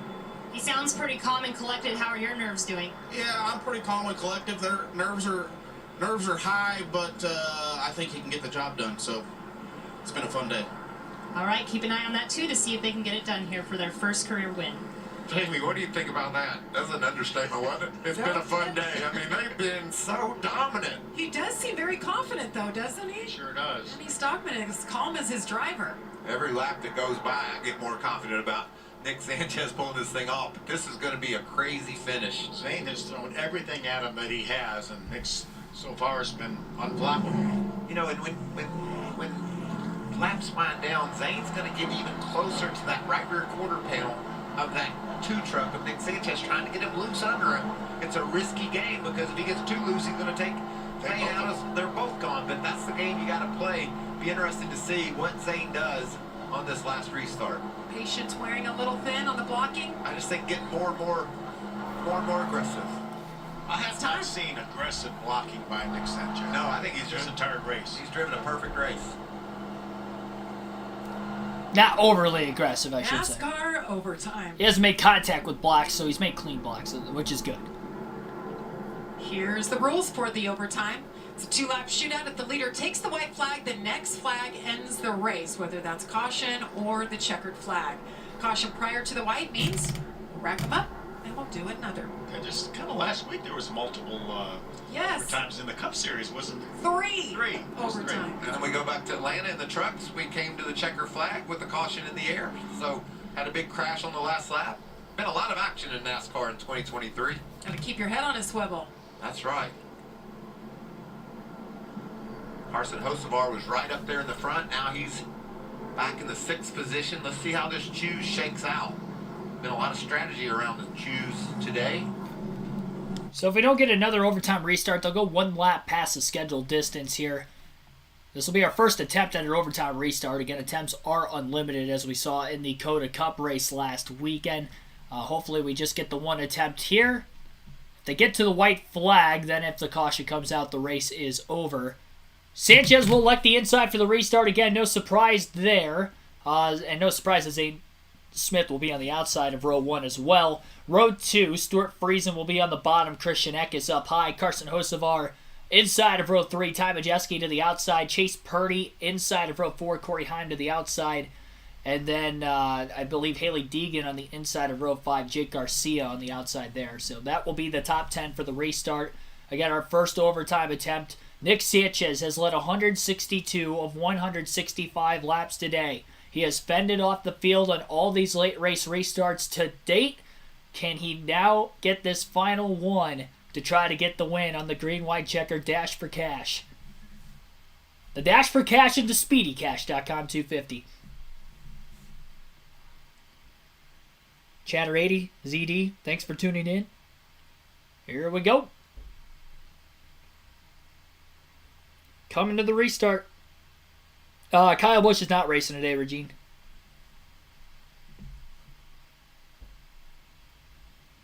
Remember, the Cup and the Xfinity Series still over in Richmond this weekend. The trucks are out in Texas by themselves as far as NASCAR goes, but IndyCar will be racing at Texas later on tonight as well.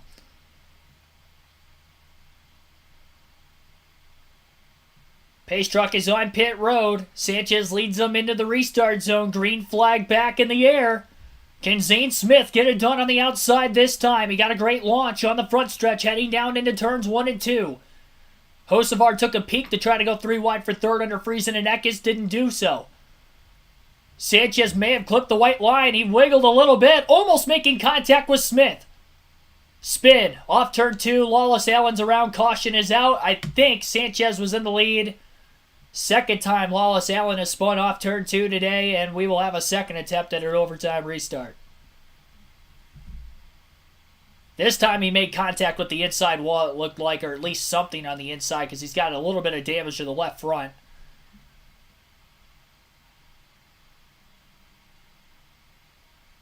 And that will be, I believe, the 11th caution of the race. If I'm doing my math correctly.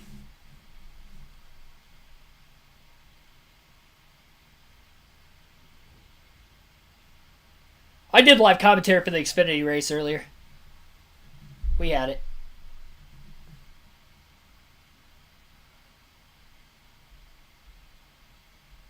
Just clipped the inside wall. Didn't look like there was any contact, just got up out of the groove a little bit, lost control of the truck. We've seen that quite a bit on the restarts by drivers getting too far wide off the exit of turn 2, and it happened once again. The second time for Lawless Allen in today's race.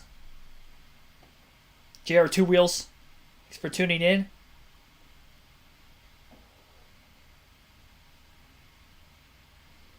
About 250 people watching. This is one of the most watched Truck Series streams of the season, so appreciate everybody tuning in. If you're not subscribed, hit the subscribe button. Helps out a ton. We're very, very close to 4,000 subscribers on the channel. Let's see if we can get there by the end of the race weekend. I think there's a chance to get there by the end of tomorrow night's stream, but definitely subscribe if you haven't yet already.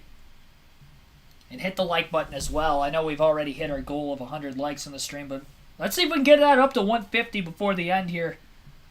Going a little bit past the scheduled distance. This is our second overtime restart attempt coming up here. We've had 4 cautions in the last 20 laps of the race.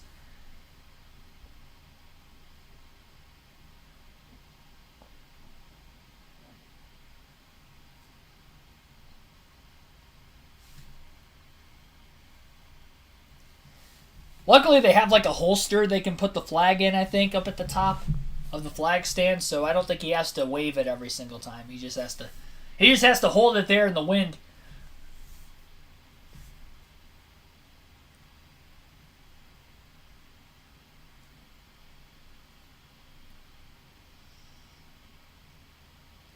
He's getting a workout though, that's for sure. He's probably switching arms so that way one arm doesn't get way stronger than the other.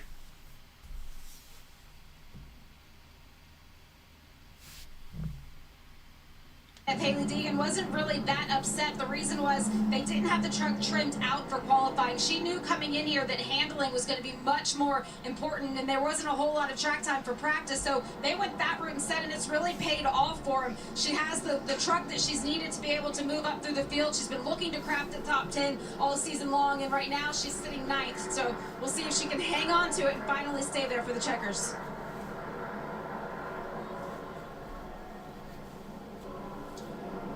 One to go this time by.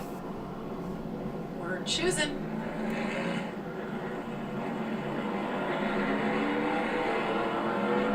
Goes to the inside, that gets to the outside, just like they did the last time.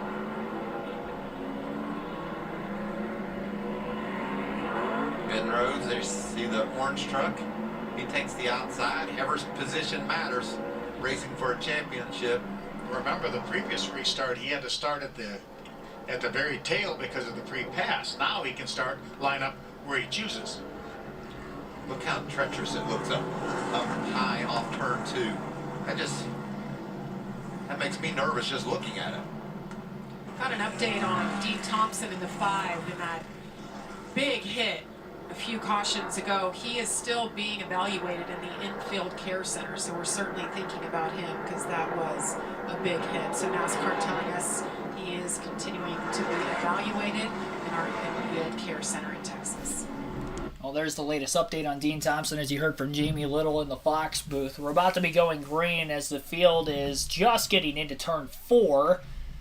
Heading to the restart, Nick Sanchez and Zane Smith on the front row once again, as usual. Sanchez on the bottom, Smith on the outside. Smith has not been able to beat him all day, but his best chance is to be on the front row side by side with the leader. Can he get the push from Eckes behind him? Friesen on the inside of row 2 behind the 2 truck. Green flag back in the air. Good launch by both trucks. Pretty even standing start as they get to the start-finish line. The 19 giving the 38 a better push, though, on the outside. Hocevar almost clips the crash, trying to get underneath the 52 down to the bottom in turn 1. He's able to do so. Side by side for the lead, though, going on between the 2 and the 38 off the exit of turn 2. Near contact made between the 98 and the 52. They're 3 wide into 3. Further back, maybe contact made between Sanchez and Smith getting into 3. Zane Smith holds on the door of the 2. Can he hold on into turns 1 and 2? This is where he has failed to stay side by side every restart to this point. Carson Hocevar tries to get to the bottom. He turns the 2 into the 38, and Hocevar is going to win the race. Caution is out. Heavy impact for Nick Sanchez. Head on into the outside wall. He went to the bottom. I don't know if there was a block or what happened there, but the 2 spun off the front bumper of Hocevar's race truck into Zane Smith, and Hocevar is going to win at Texas from 3rd on the white flag lap. Heavy impact. Hocevar should be the winner because there was nobody else really contending coming back to the line. Sanchez is climbing out of his race truck. dominated the day, led over 160 laps out of 172. He led all but 4 laps in today's race. Heavy damage for Eckes. He has driven his truck all the way back around to get to the checkered flag. That truck is all sorts of crunched up. Have to see a replay if maybe the 2 threw a block. It looked like he was loose. It looked like the 2 truck was loose before he got turned. Or at least before his truck turned back to the right, he got loose.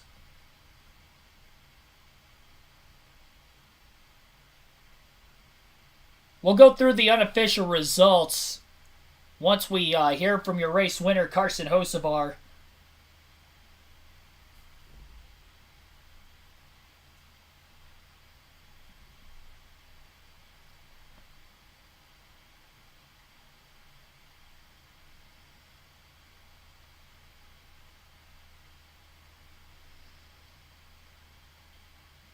That almost looked like Vickers and Earnhardt. Or Vickers tagging Earnhardt into Jimmy Johnson, Talladega in 06. Waiting for official word here, but Hocevar should be the winner.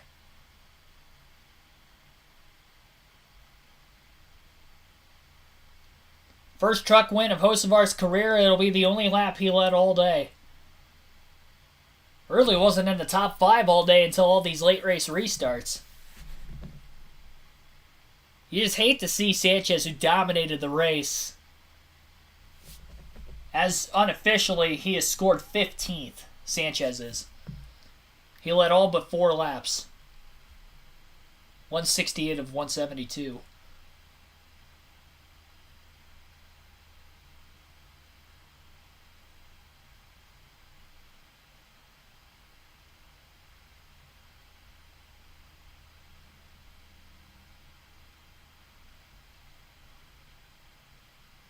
Yeah, they have made it official. I figured Hocevar was going to win. He's burning it down on the front stretch right now.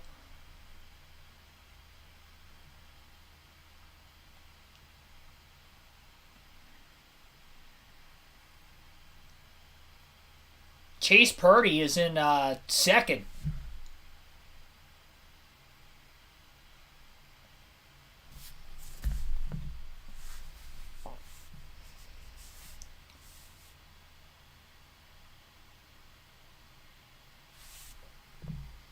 It's his moment. Home gate for his owner, Al needs to. Trying to get up on the truck. They won't even let him. They won't even let him get up there. What a moment. Your first career win. The emotion. He's an emotional guy. He's put it all out there.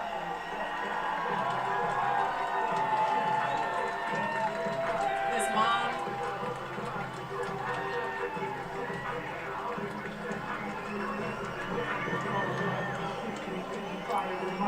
Wow, I love that moment.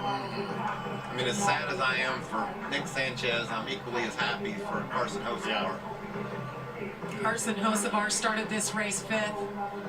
He battled top 10 all day long, got himself in position for that final restart. Let's look back at how it happened. Showing the replay of what had taken place, Sanchez got a little bit loose before the 42 of Hocevar had gotten to his back bumper. I think he may have made contact with Zane Smith. Yeah, there was contact with Zane Smith, which jarred the 2 cars sideways. He clipped the grass, and when he came back across the track, that's when he clipped the front bumper of Hocevar's truck and then ended up into the outside wall. So I wouldn't say the fault was on Hocevar there. I mean, it looked like it was just the battle for the lead was too intense for Sanchez in front. Lost control of his truck in the middle of the front stretch after making contact in that sinking kink of the quad oval. And after he clipped the grass, he came back across Hocevar's front bumper and turned himself right in to the 38 of Zane Smith, and then Christian Eckes obviously piled in afterwards as well. Hard impacts, though, for the top 3, especially for Sanchez. Hocevar is your race winner. And again, we'll go through the full field finishing order once we get the winning interview from Carson.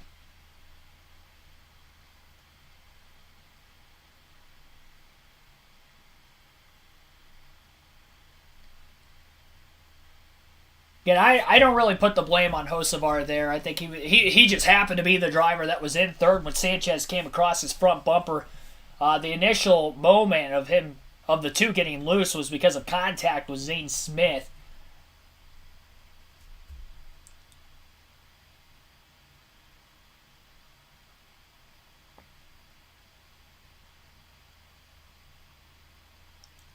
There will be an interview in victory lane with Carson Hocevar.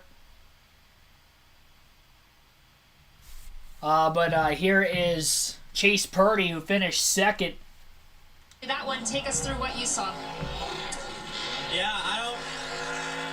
I'm not sure really how it all unfolded, but I know we restarted 7th and then waited up second at the line.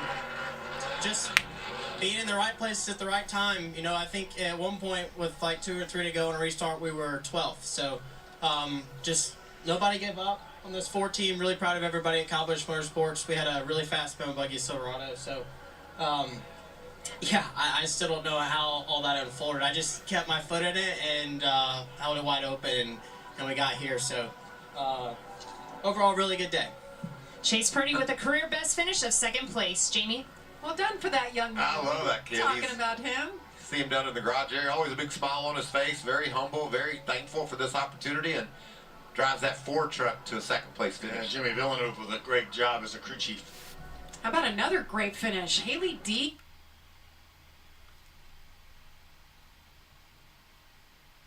I think Rasha Cruz talking with Hocevar. Hocevar's way to victory lane. We'll go through the unofficial results while we're waiting on the Carson Hocevar interview.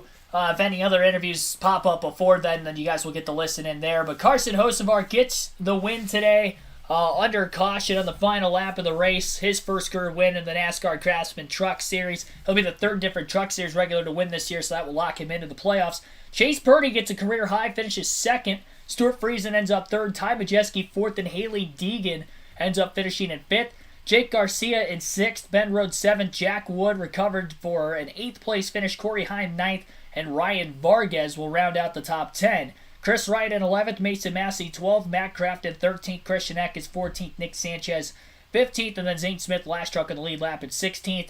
Grant Enfinger 17th place finish, Wallace Allen 18th, Raja Karuth 19th, Colby Howard 20th, Josh Reum 21st, Spencer Boyd 22nd, Brett Holmes 23rd, Taylor Gray 24th, Daniel Dye 25th, Tyler Ankrum 26th, Tanner Gray 27th, Dean Thompson 28th.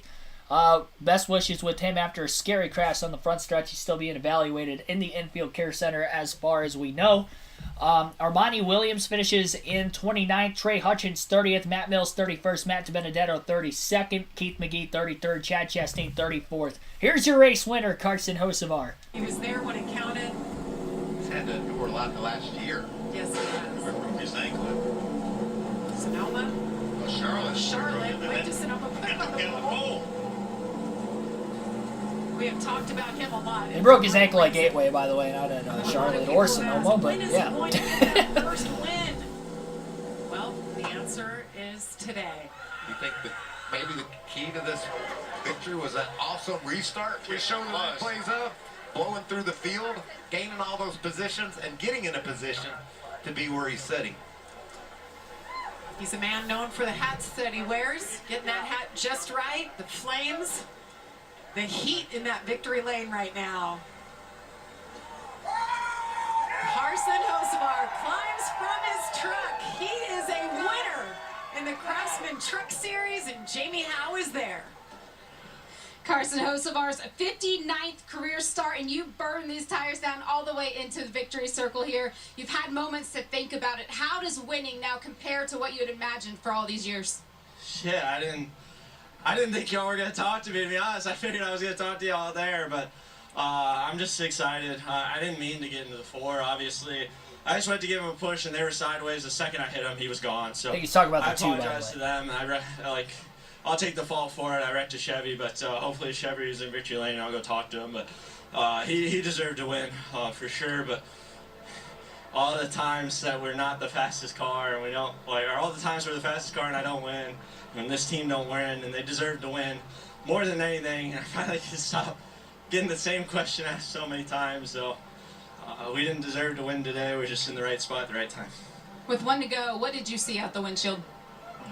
I didn't see anything. All I saw was a big, like, I'll see right here, like, they hit pretty good, and I just tried to push, and he was sideways, so the second he crossed back up, I mean, I was coming so much faster than him just to help push.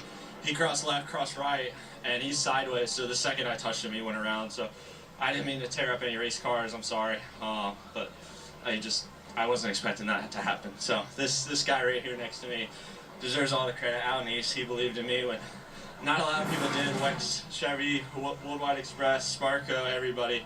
My family's here. My girlfriend's at home. Peyton. My dad's at home. My dogs, my dog Miley, Cal, Jet. So everybody's at home. But my Dave and my mom are here, and my whole crew deserves this win more than anything. You are now a winner in the Craftsman Truck Series. Congratulations, Carson. Heather? And Nick Sanchez Talking has been with Nick checked and Sanchez released here at the Medical Care Center. So, Nick, we just watched the replay there. What did you feel from the driver's seat? Yeah, I mean, you know, it was obviously coming to the last lap. Me and the 38 were playing an aggressive side drafting game, and I feel like I went a little too aggressive on him. You know, got loose, went through the grass, saved it, and just got hit by the 42. So, I don't know what else to say on that. You know, after, I mean, all day just kind of in my own little race, and then for that to happen. But it is what it is. It's racing. Thanks to everyone on this number 2 Gainbridge and Save Chevy team. Truck's fast. I hate we tore a fast one up, but just gotta build another one and come back strong. It's hard to think about this right now, but you had a dominating performance, led 168 laps. This is only your 5th start, so how proud are you about your performance and the way that you worked together with your team today? Yeah, you know, this is what we've been working hard to do. You know, we don't want to win, we want to dominate. And today we dominated, but we didn't win. So just got to go back, see what I could do better. I wasn't perfect throughout the race, so just try to go build on those strengths. And I guess positive is we got stage points, so it's something to fall back on, but I want to win, so that's my goal. Thanks, Nick. 12 cautions total in today's race, 2 hours, 3 minutes, 57 seconds. Total time for the race today as well, 125.96 miles per hour was the average race speed, 2 overtime finishes. So we went 172 laps in out of the schedule, 167. And Nick Sanchez led 168 out of 172 laps today. All but 4 laps led. Hocevar led just the final lap. And again, the race ended under caution. 2 laps led for Christian Eckes on a restart. The 99 of Ben Rose led 1 lap on a restart earlier as well, and that was it. It was all Nick Sanchez until the very end. Just one too many overtimes for him, unfortunately, and a little bit of an over-aggressive mistake in the front stretch after making contact with Zane Smith. He got sideways, and then when he clipped the grass, came back again right in front of Carson Hocevar's front bumper and turned him. I don't think Hocevar really did anything wrong there. Personally, at first it looked like he just flat out hooked him. I did notice he was in the grass before. I didn't know if there was contact made between Zane Smith and Nick Sanchez. There definitely was. Smith held his line. Sanchez tried to go up really to side draft him, and he ended up making contact with him, and he was the one that ended up kind of turning in front, and unfortunately Zane Smith caught up in it as well as Christian Eckes on that final lap. So we went through the full field finishing order. With those 4 different leaders, we only had a total of 6 lead changes. Actually make that 8 lead changes, despite the fact that the 2 truck led all but 3 laps in today's race. Which doesn't make any sense that there were that many lead changes then, because there were only 4 different leaders. But regardless of the fact, I think that's going to wrap up the stream today. Appreciate everybody tuning in throughout today's doubleheader action on the channel. Be sure to like and subscribe for more daily NASCAR content if you haven't already. One of the most viewed truck races on the channel today, so appreciate it, everybody. And we'll be live again tomorrow afternoon, 3 p.m. Eastern Standard start time for the Cup Series race. We'll have some late race predictions, advice for who you should have in your fantasy lineup, maybe stay away from betting maybe for drivers who I think could have outside chances of having a great run tomorrow, getting top 10s, and then driver who I think is going to win the race, and other drivers who will perform and maybe not perform for tomorrow's race. Some predictions there on that side as well. I'll see you guys for that. Enjoy the rest of your Saturday night. I'm going to watch some WrestleMania, going to watch some wrestling, and then we're going to be back and better than ever again tomorrow. Appreciate it, everybody. Have a good rest of your Saturday night.